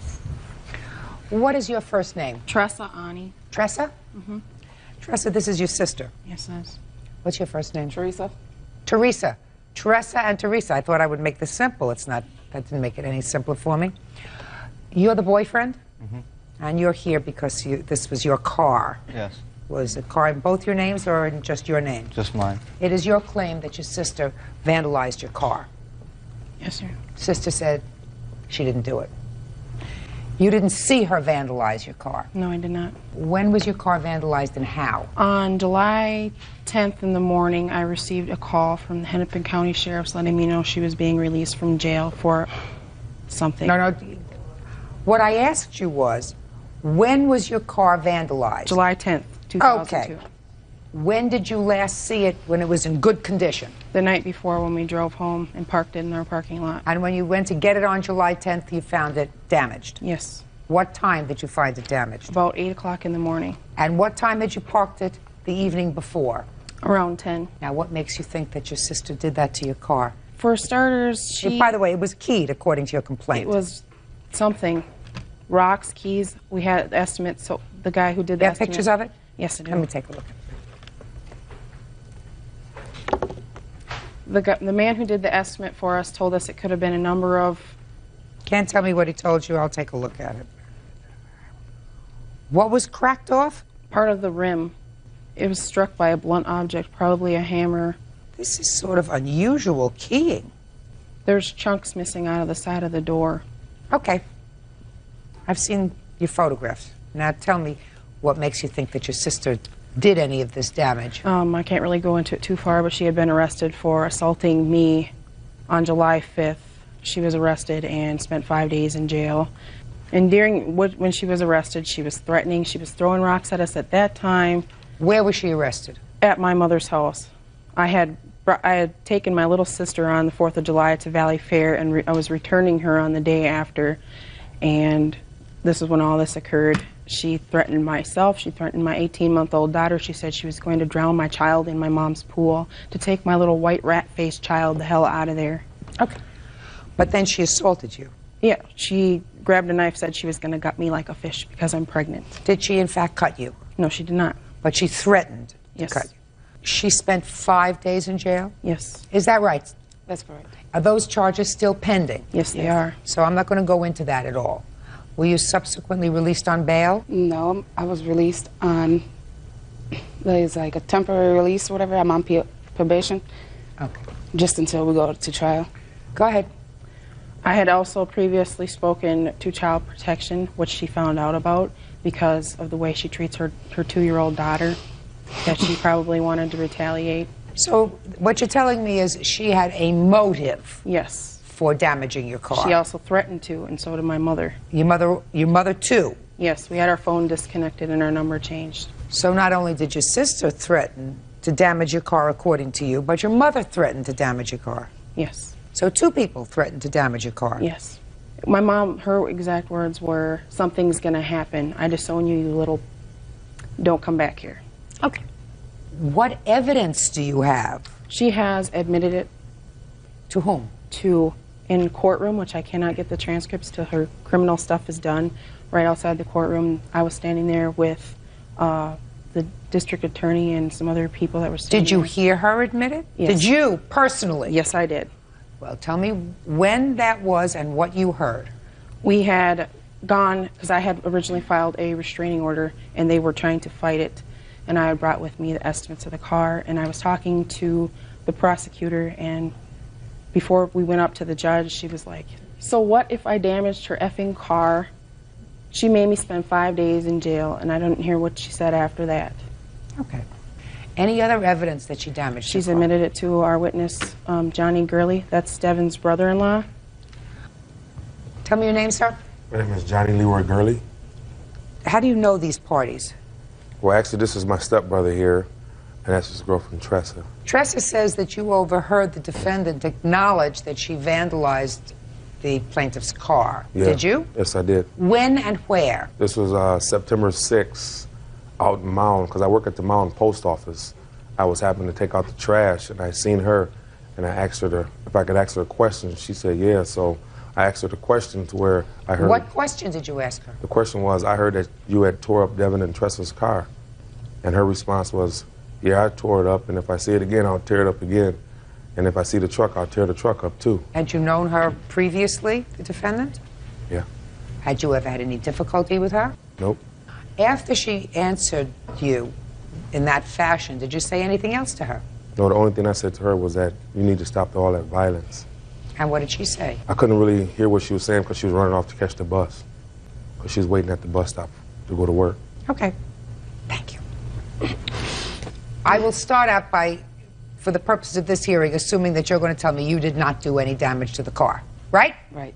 What time were you released from jail on either the 9th or the 10th of July? On the 9th of July, I was released at 8 o'clock at night. Had you seen a judge that day? Yeah, I seen it. I had a court to be released at 1:30 in the afternoon, and I was in a holding cell to be released until 8. Do you know why you were being held from 1:30 to 8 p.m.? Just to be released. They said it took that long for the release papers to come through. Had you ever been incarcerated before? Yes. Immediately prior to this time, yes, listen, you didn't listen to my question, so you don't know what the question is. Immediately before this arrest, when was the last time you were arrested? Last year. For what? I was accused of threatening my brother. Your brother? Well, my mom and I had a domestic over my boyfriend, the guy I was dating, and I had his 12-year-old daughter staying in the house, also along with my 2-year-old daughter, and we got domestic over him. She didn't want me to see him and this and that, and so I told her I was going to leave. She said, well, you ain't leaving with the 2 kids. I was like, well, call the police then, and I guess she made up a lie or whatever, and said I had threatened my brother, so I just got my kids and left, the 12-year-old and my 2-year-old. So you were arrested for an attempted assault? Right, which they dismissed the case because it wasn't true. She threatened him with a butcher knife. Judge Judy continues in a moment. I love my family dearly, but I cannot be arrested for things I did not do. This whole thing has just been ridiculous. Well, something is definitely out of whack in this family, and I'm not a therapist. I'm just a little old judge who's trying to find the truth. Real cases, real people. Judge Judy. 19-year-old Tressa Ani says her sister, 20-year-old Teresa Ani, vandalized her boyfriend's car. Tressa says it was retaliation for throwing her in jail. Was that case resolved with the issuance of a protective order of protection? No. Or a restraining order, a stay-away order with regard to your brother? Nope. It was just dismissed? Right. When was the time that you were arrested immediately prior to that arrest? I've never been arrested before that. Okay. So you were released from jail at 8 o'clock in the evening. Was somebody waiting for you? No, I went to the HCMC, which is the hospital downtown Minneapolis, to use the phone. Yes. Okay, and I waited there with one of the guys I was released with for about an hour and a half before my stepdad could come get me because I had to get a hold of somebody in town because we didn't have a phone. So he came and got me. It must have been around maybe 9:45. I got home an hour and a half later because we stopped and got gas and ate and stuff, and then we went to the house, which we live a mound from Minneapolis, it's west. And when I got home, I just stayed home. I didn't go nowhere. You know, I visited, well, my sister's 3 kids was there, and I just visited them and then went to bed. So your stepfather came to pick you up. You went out for a bite to eat with him, and then you went home. Now, does your stepfather live with your mother? Yes. So from the time you were released from jail until the next day, I assume, you were in the company of your stepfather. Right. Where is he today? He's at work. Well, what'd you bring this is your mother? Because my mother, they was downtown since I went to court. They were waiting for me to be released. They waited for 4 hours for me to be released because they said I'd be released. Your mother wasn't with you from the time you were released. That's what I'm saying. I'm saying that when I got home, my mom was there waiting for me. But your mother wasn't there to pick you up, take you home. So if you had to bring a witness, why wouldn't you bring the witness who was with you from the time that you were actually at the area where you were released until the next morning? Because Shakopee, where she lives at, is nowhere near Minneapolis, neither is Mound. So how am I supposed to get from Minneapolis to Shakopee with no money, without being able to take Maybe your money for the bus? stepfather drove you there. Why would my father do that? So I can go back to jail? Maybe he was angry. He ain't what angry. do I know? He's not here. How would I know? I mean, it just seems sort of foolish. I'm just telling you for the future. If you have a witness who can solidify a defense, and you choose to bring another witness to court who can't, that looks stupid. Do you understand? Yep. I mean, you have stepfather and you have a mother. One can say, she was with me all the time, we didn't go near their house. That person you leave home. The person who says, well, she did come home that night at some point, but I wasn't with her all the time, that person you bring to court. It doesn't sound smart, right? All right. Anything else you want to tell me? Yes, since this has all happened, I have basically had my life turned upside down. I have been arrested for her warrant. She used my name. It says I'm blonde, I weigh 135 pounds, and I'm 5'6", and I had light green I don't know what eyes. you're talking about. About a month after this happened, I was arrested for I live in Scott County, for a warrant in Hennepin County, when I've never lived in Hennepin County in my whole life. She does, and the address on the warrant was my mother's. It was her social security number, but my name. What were you arrested for? Supposedly a disorderly conduct. 2 weeks after that, I got a notice from the Minnesota Department of Transportation saying my driving privileges are being suspended. I got pulled over in Brooklyn Park, Minnesota. That's where her boyfriend lives. I was driving a car with no insurance. Both of our cars are fully insured. And I ran a stop sign or something telling me I had a $150 fine or something, and if I didn't pay it, my driving privileges were being suspended. So the district attorney's looking into it, talking to the Brooklyn Park Police to see if he could identify who was actually pulled over. I mean, I love my family dearly, but I cannot have things damaged. I cannot be arrested for things I did not do. I cannot have my driving privileges suspended. This is just ridiculous. This whole thing has just been ridiculous. Well, something is definitely out of whack in this family, and I'm not a therapist. I'm just a little old judge who's trying to find the truth. So let me see your estimates. And let's talk about truth with regard to these estimates. How old is this car? It's a 2001 Pontiac Trans Am. Your Honor, may I speak for a minute? I do not have any warrants against me. No, she says, what she says Where's the is, paper? I'm speaking. What she says is that you don't have any warrants against you, that somehow she had the warrants against her, but the description of the person on the warrant was you, or somebody who looked like you, only using her name and social security number. Doesn't your car have any sort of insurance? It's a $500 deductible. So really what your out-of-pocket is going to be when you have it fixed is $500. Yes. I find that based upon his testimony, the fact that the defendant had certainly a motive to cause some damage to your car, that she had an opportunity to do it, that she made a statement to this gentleman that she in fact did it, that she did it. But your insurance is going to cover it, but for the first $500 on a new car if you have a $500 deductible. Judgment for the plaintiff in the amount of $500. That's all. Parties are excused. You may step out. My brother did that damage with her boyfriend, which was drunk. That's ridiculous, and if I have to go to criminal court, I will. He said he was doing a 360 and hit a curb. That's why her wheels messed up. She admitted to my brother, to him, to everybody, to myself in the courtroom, in front of everybody, that she did it and that she was going to do it again. It's lies. Jealousy, I don't know what it is. So, in other words, I'm just screwed. I just can't believe my family is disgusting like that. For unpaid wages. Court come to order. All rise. Have a seat, please. Hello, Judge. Case number 2071, Booker Marshall versus Zephyrin. Thank you. You're welcome. Zephyrin? Yes, ma'am. Mr. Zephyrin, you're being sued by these two people because they say they worked for you delivering packages, I believe, of auto parts. Is that right? Yes, Judge. And you didn't pay them. That's simple. You're in the auto parts business or just the delivery business? Just the delivery business. For how long? For about a year. Explain the business to me, since you're not in the auto parts business, just the delivery business. I have to understand the process and keep it short. The process is I go to the store, pick up the car parts. Go to what store? Hyundai or Toyota. So you go to the manufacturer? Yes. Or the dealership?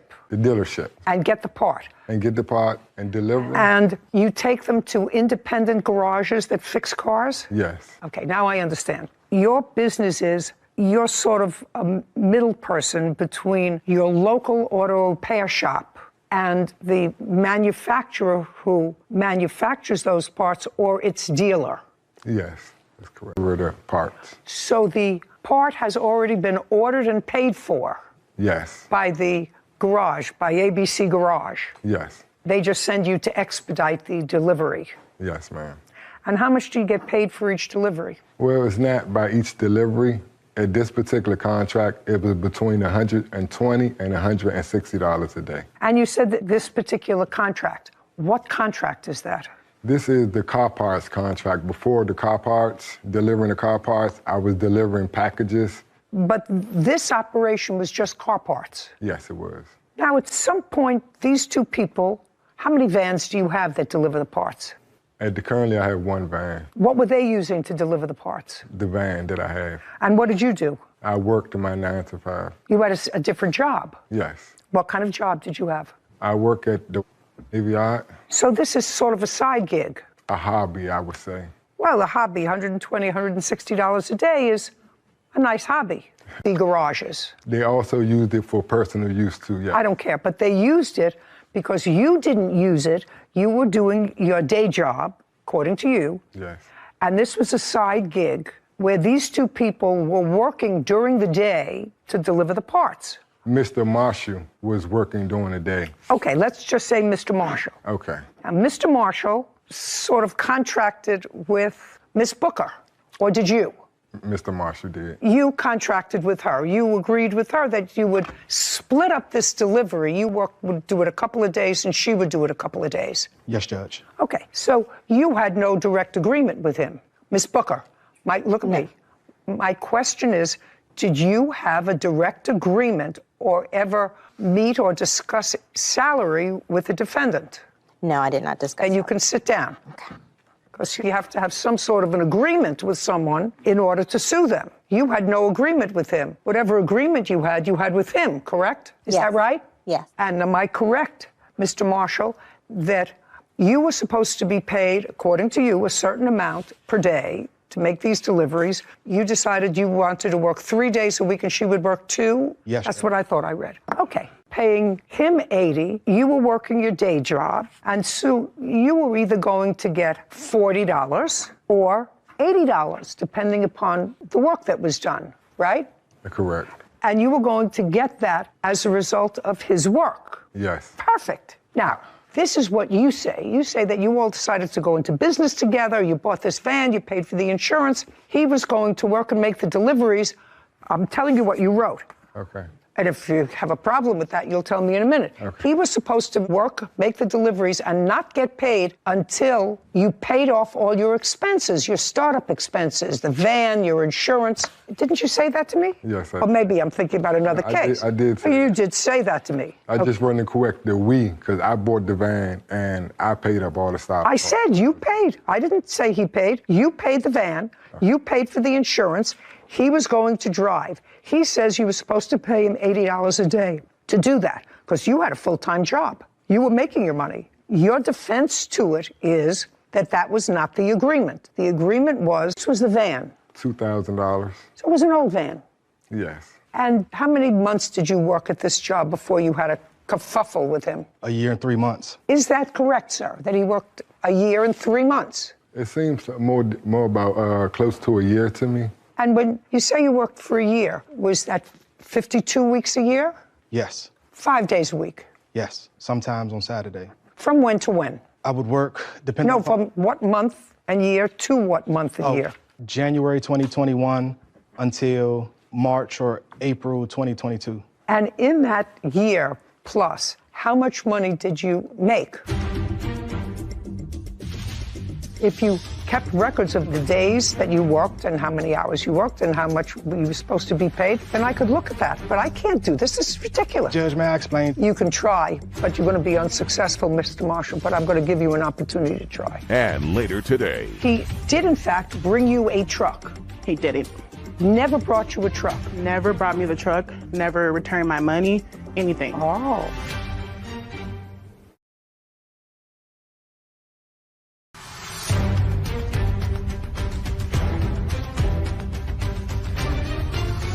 Marquis Marshall and Kai Booker. You make.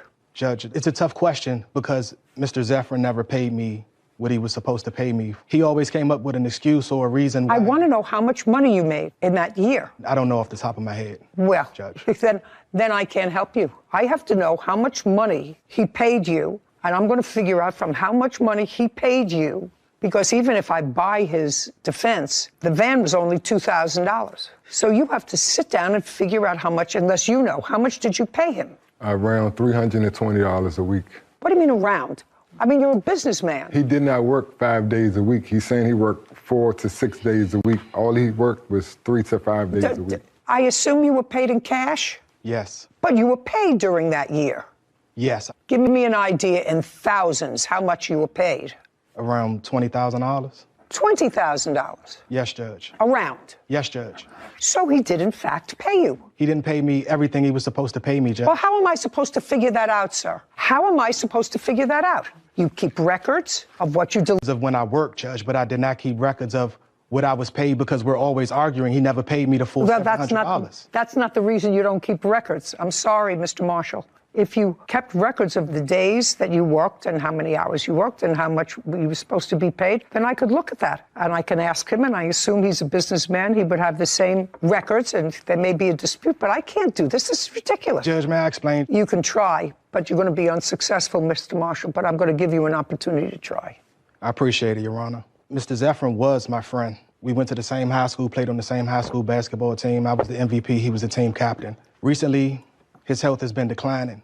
Because his health has been declining a year ago, I went to Mr. Zephyrin and I said, I'm a private contractor and I have different contracts with places. I think that you should do private contracts so you can spend more time with your kids and your wife. I apologize, but I'm emotional. Well, don't get emotional. I used to love Mr. Marshall. This gentleman. Mr. Marshall, what I'm telling you is don't get emotional. This is not... Okay. It's a sad thing that you know each other for a long time, I hear, and that it's come down to a case in court. But you have to understand that in order for me to make a judgment, I need facts and information. And it's not as if you're saying to me that you delivered packages, which he acknowledges, and you were never paid. What you say is that you were shortchanged. Yes, Judge. And you have to be able to show me worked and what you were paid. How am I supposed to figure out what it is that he owes you? Because we both know that he only paid me $300 instead of the $700. We both know that. Well, he paid you $20,000, so that's not true. According to you, he paid you $20,000. So if what you're saying that he paid you $300 and he owed you $700, is that what you're saying to me? Yes. Okay, so it was the last period of time that you worked for him? Yes. Okay, so that last period of time was when to when? Give me the month, give me the day. January to March this year. From January to March? Yes, Judge. Of 2022? Yes, Judge. You work and you claim you were owed $700. That's what you just said. Is that correct? I apologize for the miscommunication, Judge. He only paid me $3 when he was supposed to pay me $7. Just a second. You're not paying attention to me, sir. I said your claim is that he owed you $700. He owes me more than $700. No. What you said was he owed me $700 and he only paid me $7. He only paid me $3, which means he owes you $400. Correct, Judge. And that was from a January to a March. Yes, Judge. Okay. Do you have any records of that, sir? I paid him in cash, so I don't have any records of the payments that I was paying him. Mr. Marshall, he really never wanted me to keep records. Okay, don't tell me what he wants. It's your business. Don't be foolish, sir. Did you have a dispute with him over this $400? I did. We had many disputes. Okay. Did you, in those disputes, refer to a part that got misdelivered by either the plaintiff or the person who he subcontracted with that caused you to lose a customer? Yes. Okay. And was that the reason that you didn't give him the $400?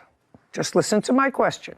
You had a dispute after all this time over a part, according to your answer, that was misdelivered to a customer. Yes. Which caused you, according to you, to lose the customer. I don't know that. But that you indicated was the reason that this arrangement went south. So my question to you is that why you didn't pay him the $400?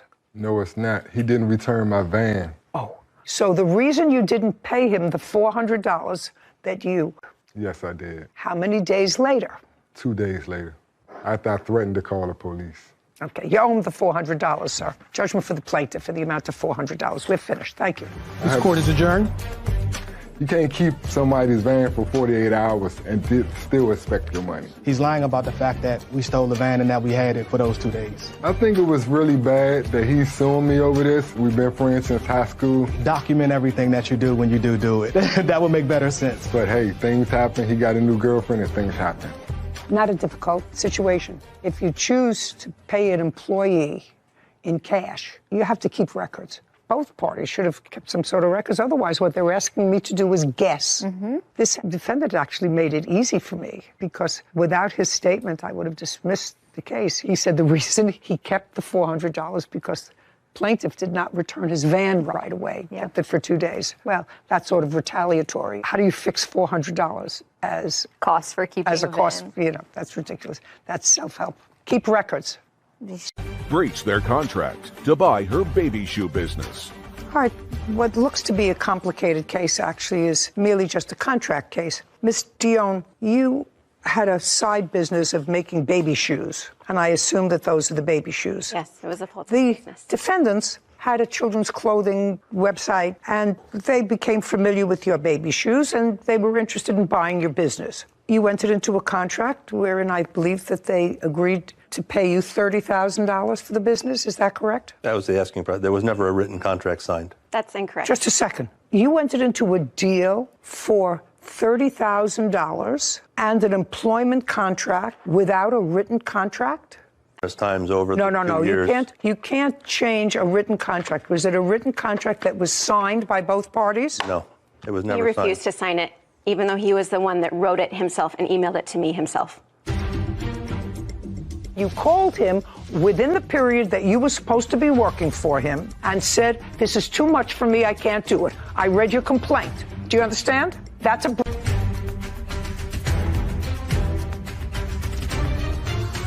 Caitlin Dion claims her former employer, Scott Everson, breached their contract to buy her baby shoe business. Well, then there was never a meeting of the minds. May I see that? This is going to be a much easier case than I thought. That's also incorrect. I have Just audio. Just a second. This is going to be a much easier case than I thought. That's the latest draft of an agreement of which there were several drafts prior to that. Listen to me, sir. Doesn't make any difference to me. She's suing you because you paid her pursuant, I assume, under this non-contract, according to you, $31,000. Agreed to. Neither was the $30,000. Do you understand? You can't have it both ways, It's a Ms. Dion. complicated case. It's not complicated. It's very simple. You didn't have a written contract.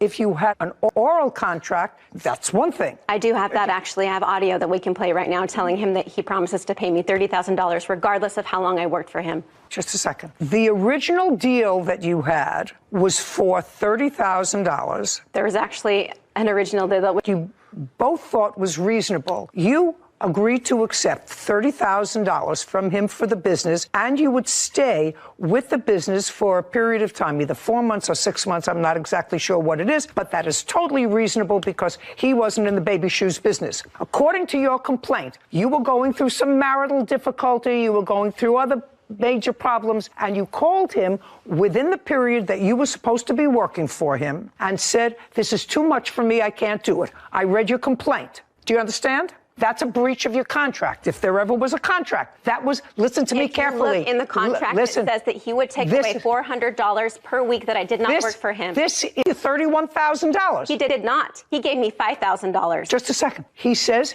he gave you over the period of time $30,000. Did you give her? I have to. But just a second. In the period of time that we've known Ms. Dion and worked with her, I've given her $31,668. I have proof that says That was- otherwise. I'd like to see it. Here are my hourly No, paychecks. not that. Those are paycheck stubs, of which of the $31,000 she received, That were not $10,000. Told me today. What was I just a supposed to second. do? I signed the contract and gave it back to him. Then you should have done nothing. If he didn't sign it, you should have done nothing. I was a single mother at the time. He Miss did Dion, not. you have to understand, this is a court. He had This all of is my a court. assets. This is a court. It's not Dr. Phil.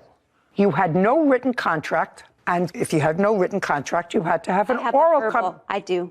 No, then you had to have an oral contract, and that oral contract clearly did not reflect a meeting of the minds of both of you. If he didn't sign this contract, and whether it was for your business or for your employment, are you saying to me that you did not receive from him? I'm just curious, because he has the documentation to show me that you did not receive from him $31,000. You did not receive from him during a period of time $31,000. I did not. That's incorrect. I have my paychecks. I have the down payment that he made. I have the installments that he made. Just a second. All of which He added gave up to $31,000. Just a second. Add them up, and I asked you a question. How much was it? Your paychecks and the down payment he made for my business. My paychecks do not matter. They were not a part of the business agreement. Did you file your case in small claims? That is not a part of my business. Did you file your case in small claims court? Yes. Working just a second. Hourly was not a part of the contract. Pay careful attention to me. If you filed your case in small claims court, I'm going to give you an opportunity to go back there. If you think you have a case, I do not. I do not believe that there was a meeting of the minds when there's a contract unsigned for over $10,000. That's absolutely ludicrous. As long as I'm comfortable with the fact that you got paid during a period of time, $30,000, so that you worked to explain your position to a judge in either Superior Court, because I don't think small claims courts hear cases up to $10,000. I don't know where you're from. Where are you from? It's actually $11,000. Utah. In Utah. Well, go back to Utah. This case is dismissed without prejudice. We're done. This court is adjourned. I reminded him over the period of 2 months. Paid her $31,000 for her time in her business. Give me the contract. Give me the contract. Give me the contract. Order. Mr. Hastings, you and the defendant were roommates. I'm not quite understanding. Yes, correct. Clearly, whether you were roommates or in a relationship. What was it? It was just roommates. When did you start to be roommates? In September of 2020. Did you know each other before? Yes. How? We were just friends that met at a party and hung out often. Starting when? That was in December of 2019. And what made you decide to room together? We were both looking for a place to live, so since we both needed that, we found this apartment together. 2 bedrooms? Correct. And you moved in with animals, Correct. I understand from the complaint. Correct. Cats? Yes. How many? I had 2. I had 2. I didn't ask you anything yet. You had 2. And Miss Kammer had 2. Any other animals? No. So you started to live together during COVID. Correct. Were you working? Yes. Was Miss Kammer working? Yes.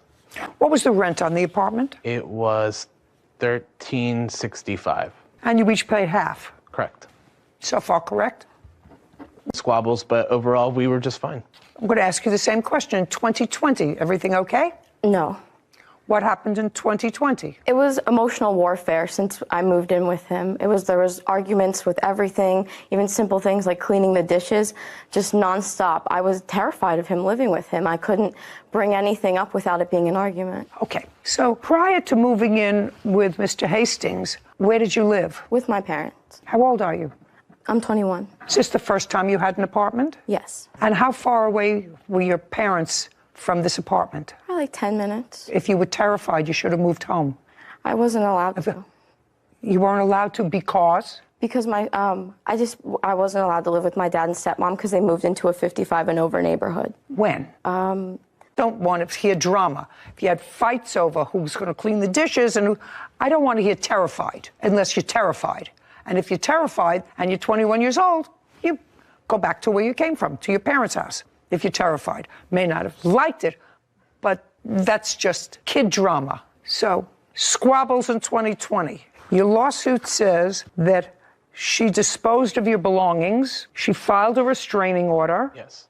As a result of the restraining order, you were evicted from the apartment. Yes. It was a false restraining order. You hired a lawyer to appeal the finding of the judge. Yes. That you had harassed her because this restraining order was based on harassment. Yes. May I see a copy of it, please? I have a copy of the restraining order. Of the order or what it was based on? It said it has the whole thing. It says what it was based on.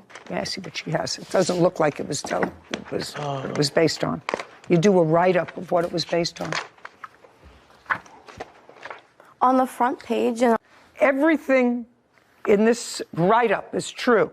On the above date, which was the 7th of September 2021, on the above date and time, defendant and the plaintiff engaged in a verbal argument over household chores. The defendant then made comments to the plaintiff that he would go crazy on her and raised his fist. The defendant stated this multiple times and started shaking in anger, causing the plaintiff to be in fear for her life.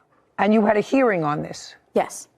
You had a hearing on this. You told this to a judge? Yes. Yes. I want you to tell me what you told the judge, or did you tell the judge anything? I told the judge that I was raising my voice, but I was standing a good amount of distance away from her at the time, and that I was shaking because I wasn't being listened to, and that was it. There was no... Because you weren't being listened to. I was shaking just because I was angry. I was just trying to keep my composure. Well, that would frighten me.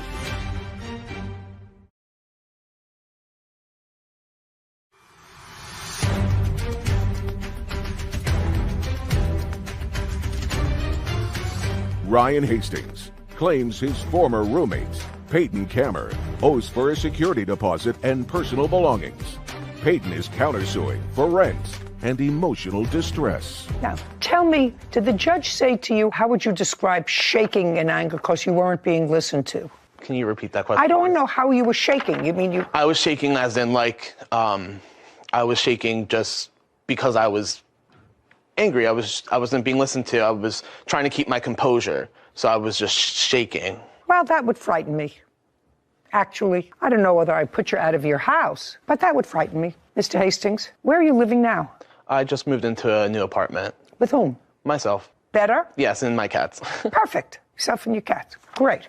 So I'm dismissing that part of your complaint, which seeks damages for a false restraining order. Okay. What you actually just testified to me, and I took everything that she said in her complaint against you. I didn't even have to ask her. I wanted to know what you told the judge. Of course. Then it was a reasonable issuing of a protective order, just to make sure that it appeared to me what you were testifying to is that she couldn't tell the difference whether you were composing yourself or whether you were out of control. Okay, so it was... May I interject and just say that the restraining order was repealed and remanded, saying that the court did not find sufficient evidence to impose the order. And whether it was or not, I don't care what I'm not sitting as an appellate court. Okay.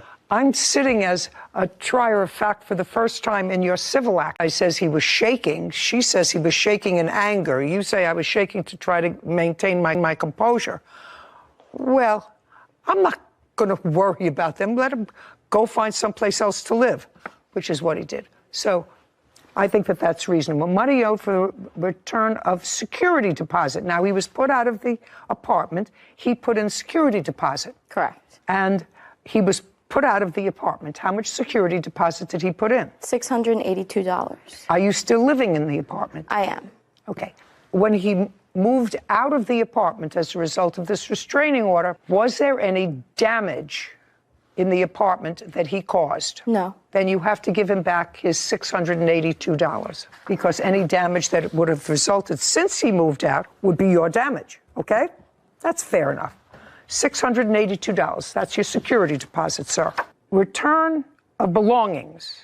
Okay, so when you were told that you had to vacate the apartment, tell me what belongings you left in the apartment which you think she still has, which belong to you. I do not believe she has run away. What items?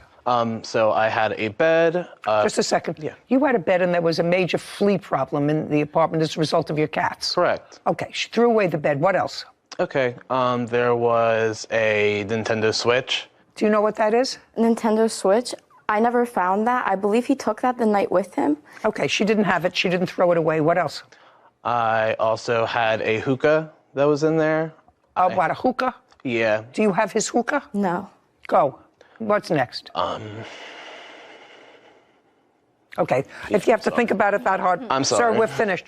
She owes you back your security deposit. Okay. That's $682. You have a counterclaim. Most of it is nonsense. You counterclaim for emotional distress. Forget that.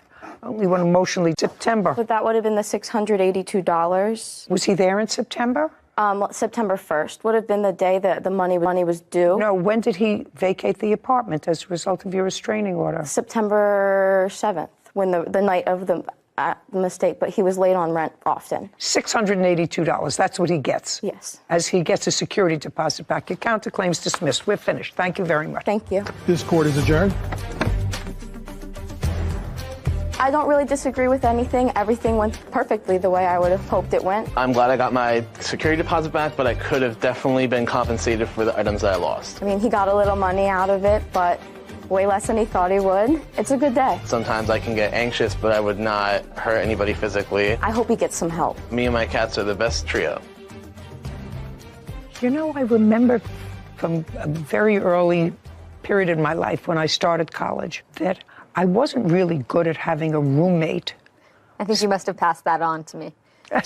I did, especially one that you don't love. You know, it's hard enough to live with time, but I love him.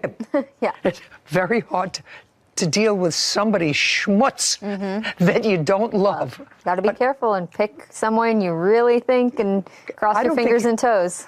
Actually, Sarah, I don't think you should pick anybody. I think that what you should do, if you can, is live in a shoebox by yourself, if that's all you can afford. Yeah. You know how many roommate cases we've done just in the last couple of years? All with stress and aggravation intertwined immensely. Immensely, and that's without romance involved. Oh, yeah. I mean, this young man, who looks like a perfectly reasonable young man and very honest, said he told the judge that he was shaking. I said, well, describe to me what you were doing. And he shook. And I would say that's crazy. A little out there. She was getting under his skin. There's no question she was getting under his skin. Middle of COVID, everyone's inside. Unpaid rent and eviction costs. Ms. Birkland, how long had you lived in your residence? Prior to the defendant moving in? Yes. 2 years. And how long did you live there with the defendant? A total of 5 years. You lived with the in defendant, I'm sorry, 3 years. 3 years. This month would have been. And for most of that 3-year period, what kind of work do you know that the defendant did? Computer work and music producing. How do you support yourself, sir? I produce music. I don't do computer work. Produce music for whom? Various artists and brands and whatever. How long have you been doing that? Since I was 13 years old. How old are you now? 32. You have a corporation or an LLC? Not currently standing, but I do have one that is out of commission right now. That needs to be reestablished. When was the last time you filed tax returns? Last April. Last April, yeah. And on your tax returns that you filed, how much did you indicate that you earned? I receive royalties from a company called, and they take my taxes out automatically, so I'm not sure how much. I'm asking you how much you reported your gross income was when you filed your tax returns in April. You didn't file tax returns in April. I assume that they're filed automatically through this company that pays me. Mr. Lefkowitz, when was the last time you put a stamp on tax returns that you sent to the government? I do not know. Ever? You have to think. No, ever? Like I said, where I make most of my money, if not all my money, comes through a company called, which they take out the taxes automatically before paying me. So I've never filed through that. I just assumed that it was already taken care of in that way. You assumed wrong. Okay. Okay. There came a time, Mr. Lefkowitz, you lived there for 3 years, but there came a time when you stopped paying rent. Correct. And what was your rent when you moved in with the plaintiff? $1,200 a month. You had your own room? Yes. Bathroom? Yes. On past work? Yes. And you've been existing on that for how long? 8 years or so. So how much do you make from these royalties? You pay $1,200 a month rent, you have a car. It's not an answer. Yes. You have a car. So you have a car, you have insurance. Yes. What kind of car do you have? I have a Honda Clarity. What year? It's a lease. It's a 2021. And how much do you pay a month for the lease? $395. Does that include insurance or does it not include insurance? It does not include insurance. So you pay an additional how much for insurance? About $350.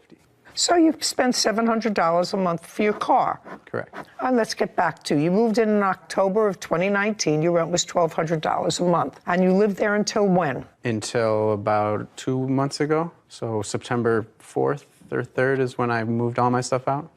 And when was the last month you paid rent? That would have been in December of 2021. So you lived there January, February, March, April, May, June, July, August, and part of September. So at least 8 months that you lived there and didn't pay rent. Well, I wasn't there for August. No. Why not? I was evicted. When? The exact date is August 2nd. I do have my paperwork for notice to vacate and all that. Just a second. Sure. On August 2nd of 20... I'm sorry, that was the court date, and that's when the judgment was made, was August 2nd. And when did you move out? 2 weeks later. That's not true. And you were evicted for non-payment of rent? Yes, for 2 months. Yes. Just a second. You were evicted for non-payment of rent? Yes, for 2 months. Well, show me that it was for 2 months. I just want to see that it was for 2 months and what 2 months those were. That page right there.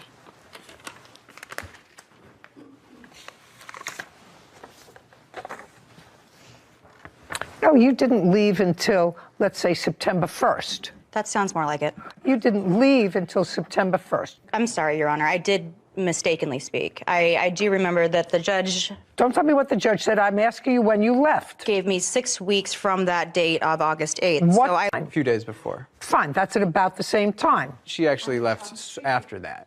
I talked to a neighbor that said around the 14th that she was still there. You can't tell me what the neighbor said, sir. That's why I stopped you before.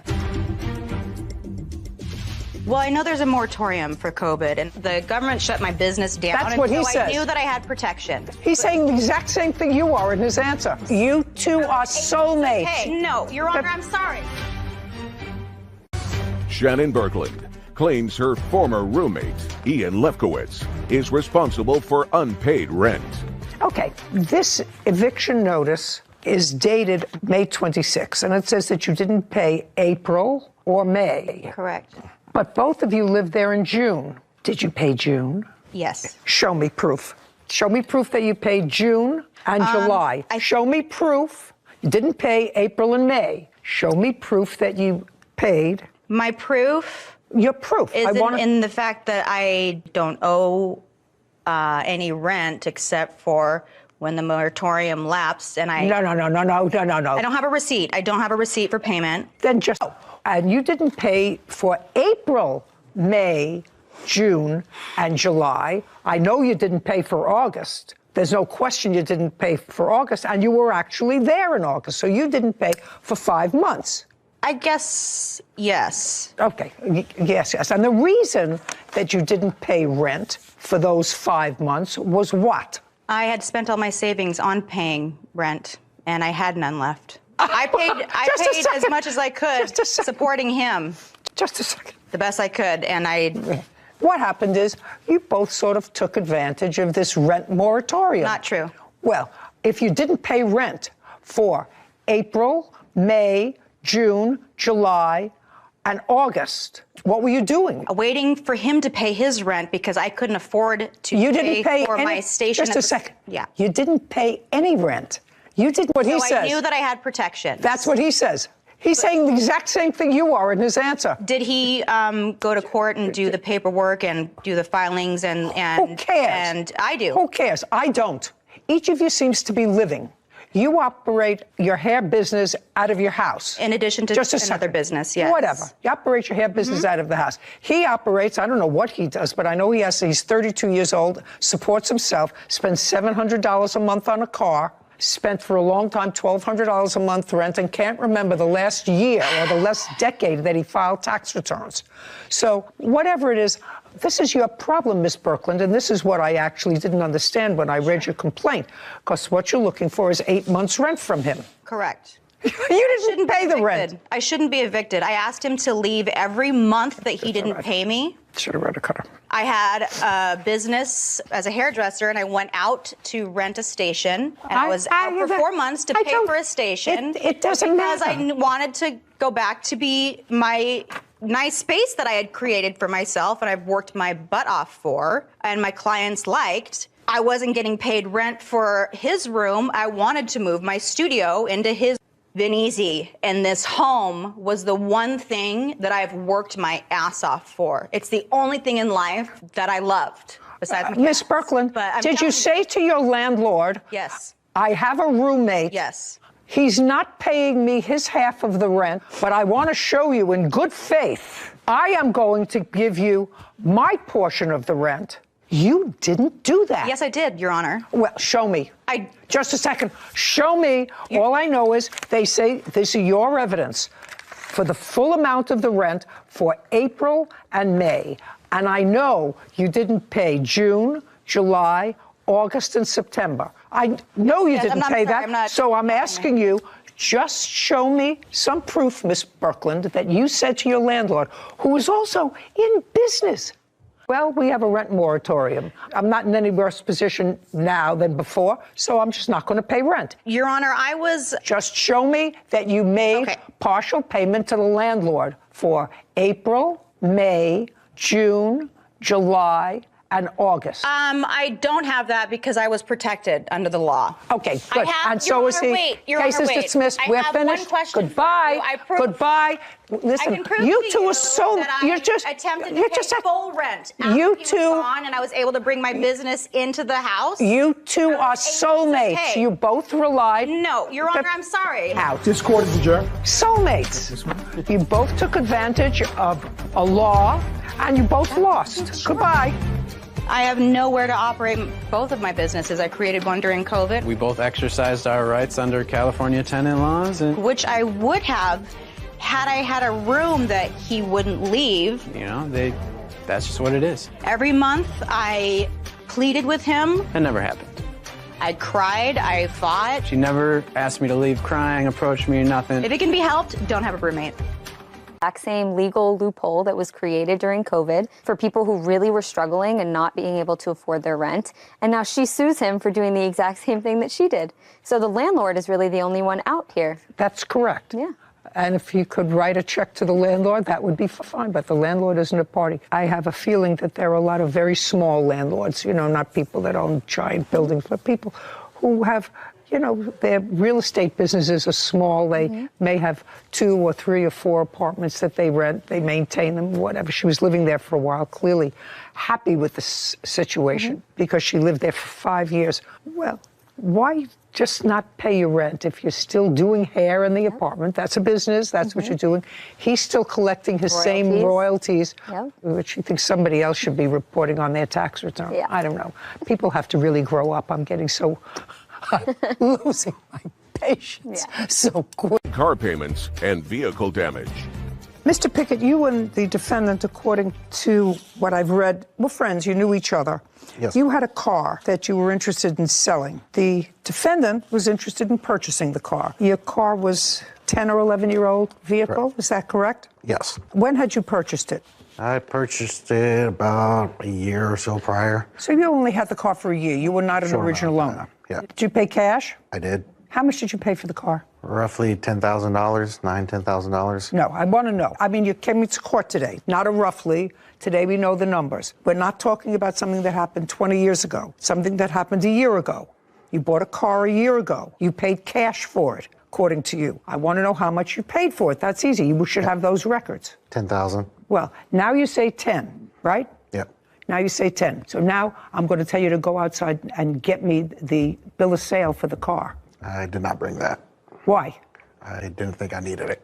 How am I supposed to ascertain what you paid for the car, sir? I didn't think about that.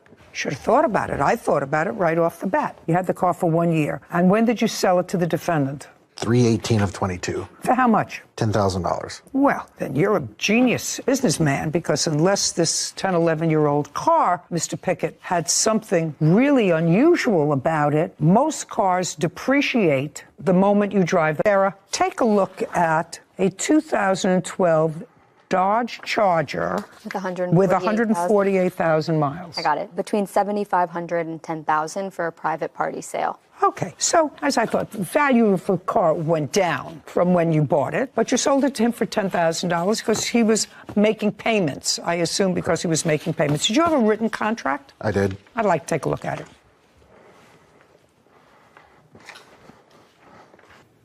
Mr. Glick, how did you know each other, sir? We worked together. We'd known each other for about a year, I think, at the time the car was sold. Okay, so the first thing was he traded in something of value, which was he gave you a car. Correct. What kind of car did he give you? A Honda minivan. Did you have the title to that? Yes, I did. Did he turn over the title to you? He did. What did you do with the Honda minivan? I sold it. To whom? Someone off of Facebook Marketplace. Okay, when did you sell it? A few weeks afterwards. How much did you sell it for? How much did you say you sold it for? $1,000, $1,200. Let's get specific, Mr. Pickett. $1,000. I'm not exact. It's the schedule of payments. And you marked off when he paid and when he didn't. But we're going to go through the dates. And your lawsuit seeks damages to the car, repo fees, the unpaid contract price of the car because you repossessed it and you want him to continue until he's finished paying for it. Right? That's what you want. Yes, ma'am. And the defendant has a counterclaim. And his counterclaim, in effect, although he doesn't articulate it in legalese, the basis of his countersuit is that there was never any meaningful breach of the contract, and that he tried to make his payments pursuant to the contract, and that you repossessed the car without just cause, and he's counterclaiming for the money that he put into the car as equity. That's what your counterclaim is. That's correct? Okay. So far you put in $4,000. According to this, he paid you March of 2022, April. As a matter of fact, he made 2 payments. Correct. Payment schedules for every 2 weeks.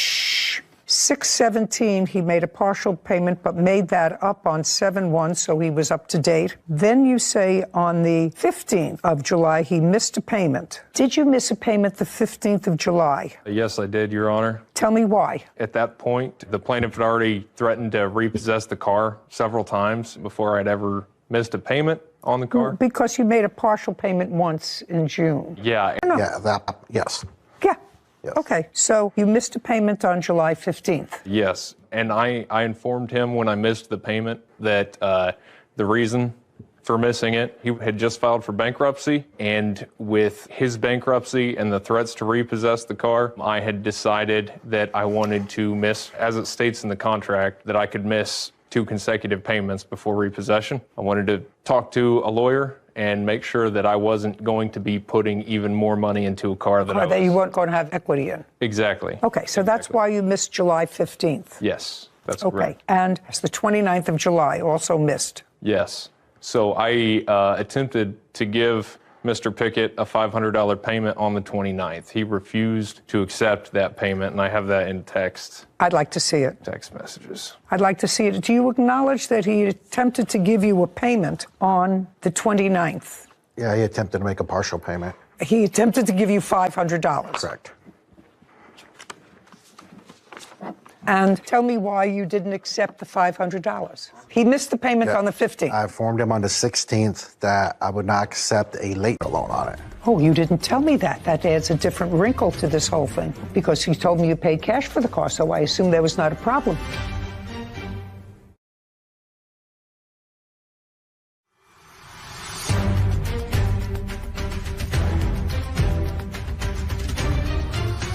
William Pickett claims his former friend, Clinton Gick, owes for car payments and vehicle damage. Clinton is countersuing, claiming William sold the car under false pretenses. Now, you had a written contract with him. If you're changing the terms, he has to agree to the terms in writing in the same force and manner of the original contract, which is this in writing signed by both parties. You have a contract here. The contract says he can't miss 2 consecutive payments. He wasn't missing 2 consecutive payments. He missed July 15th, and he tried to give you one on the 29th of July. If you refuse to accept it, he hasn't missed 2 payments. You refuse to accept the second one. Got it? Got it.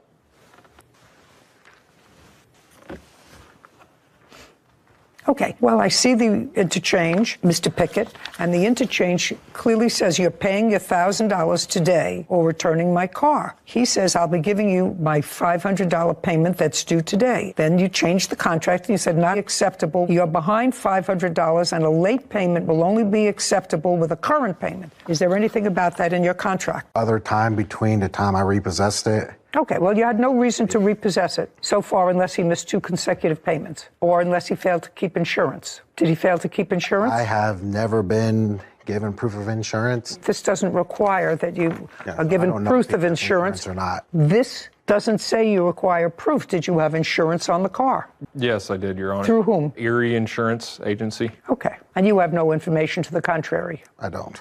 Okay, fine. So at the time you repossessed the car so far, Mr. Pickett, you didn't have basis under your contract to repossess the car. There was also other terms that I believed he had violated. Well, let's hear them. So far, he didn't miss 2 consecutive payments. Had you filed for bankruptcy? I had started filing for bankruptcy, yeah. Is that completed? Still hasn't been discharged yet. I think I have another month or so. Was this the first time you filed for bankruptcy? Yes, buyer misses 2 or more consecutive payments. Buyer fails to maintain full coverage under insurance, any significant damage to the vehicle that is not repaired in 30 days. Did you notify Mr. Glick of any damage to the car, give him notice, and say, pursuant to the contract, it has to be fixed in 30 days? 22, he came over to drop off a payment, and that would have either been on June 3rd or June 17th. Correct. Okay, and Tell me about the conversation. I said, hey, there's a dent in the front now. He said he'll get it taken care of. At that point, I didn't really inspect the car. Because well, I don't care what you didn't do. Yeah.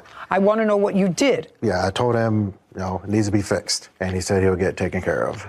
Okay, and? When I repossessed it, it was still there, as well as more damage. Okay. Did he talk to you about the dent in the front? I don't recall that conversation ever happening. There was text messages sent to me about damage to the car. The car had dents and dings all over it when I got the car. I mean, the front bumper even had significant damage to it. You repossessed the car at the end of August. Where is the car now?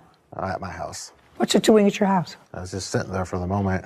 Well, what's your intention to do with the car? Give it up in my bankruptcy or repair it and keep it and pay it off. Who has the title? The title loan company.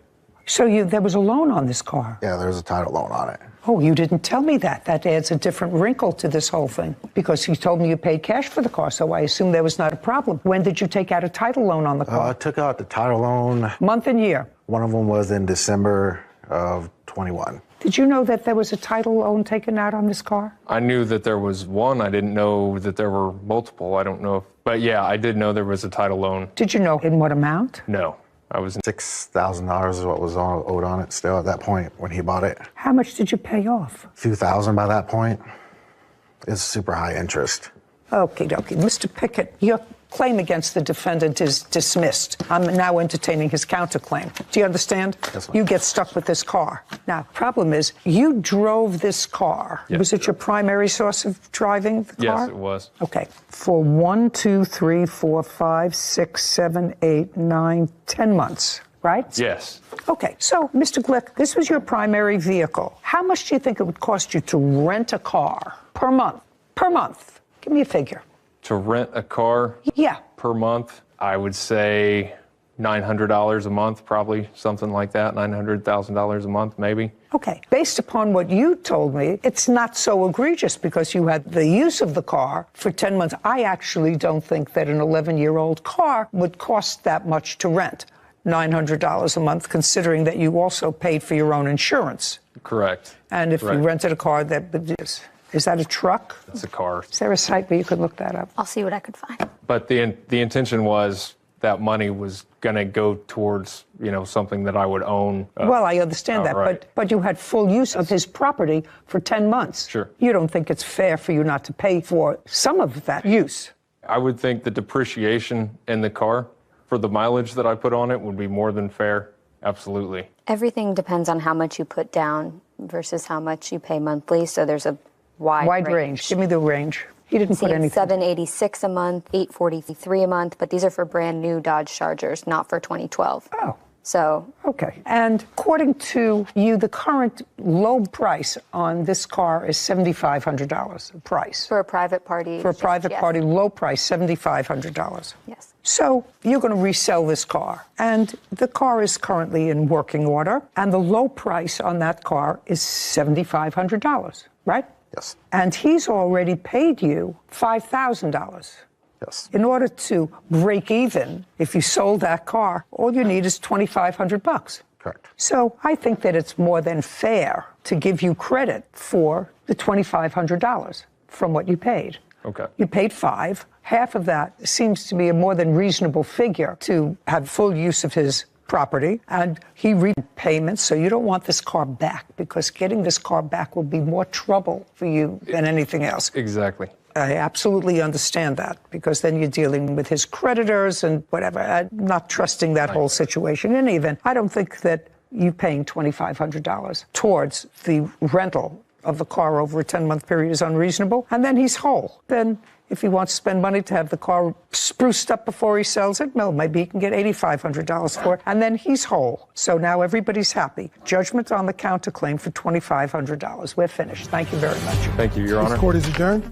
I'm very happy. Need a car? I had a car. I don't think it was an honest transaction on his part. I'll keep buying and selling. So yeah, I think he was just trying to get a quick payday. So I just want to make sure I have this right.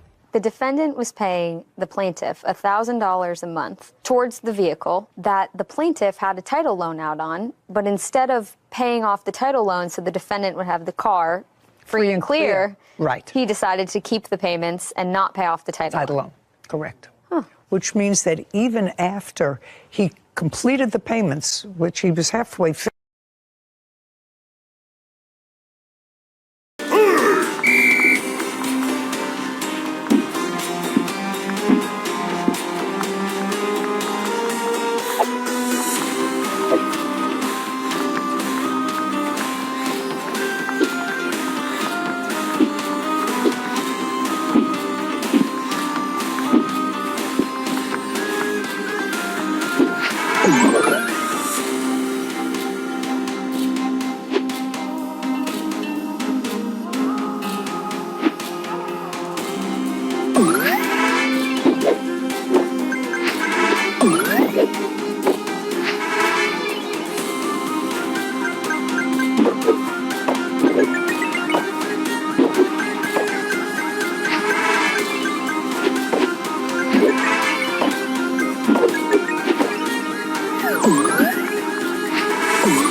Ooh.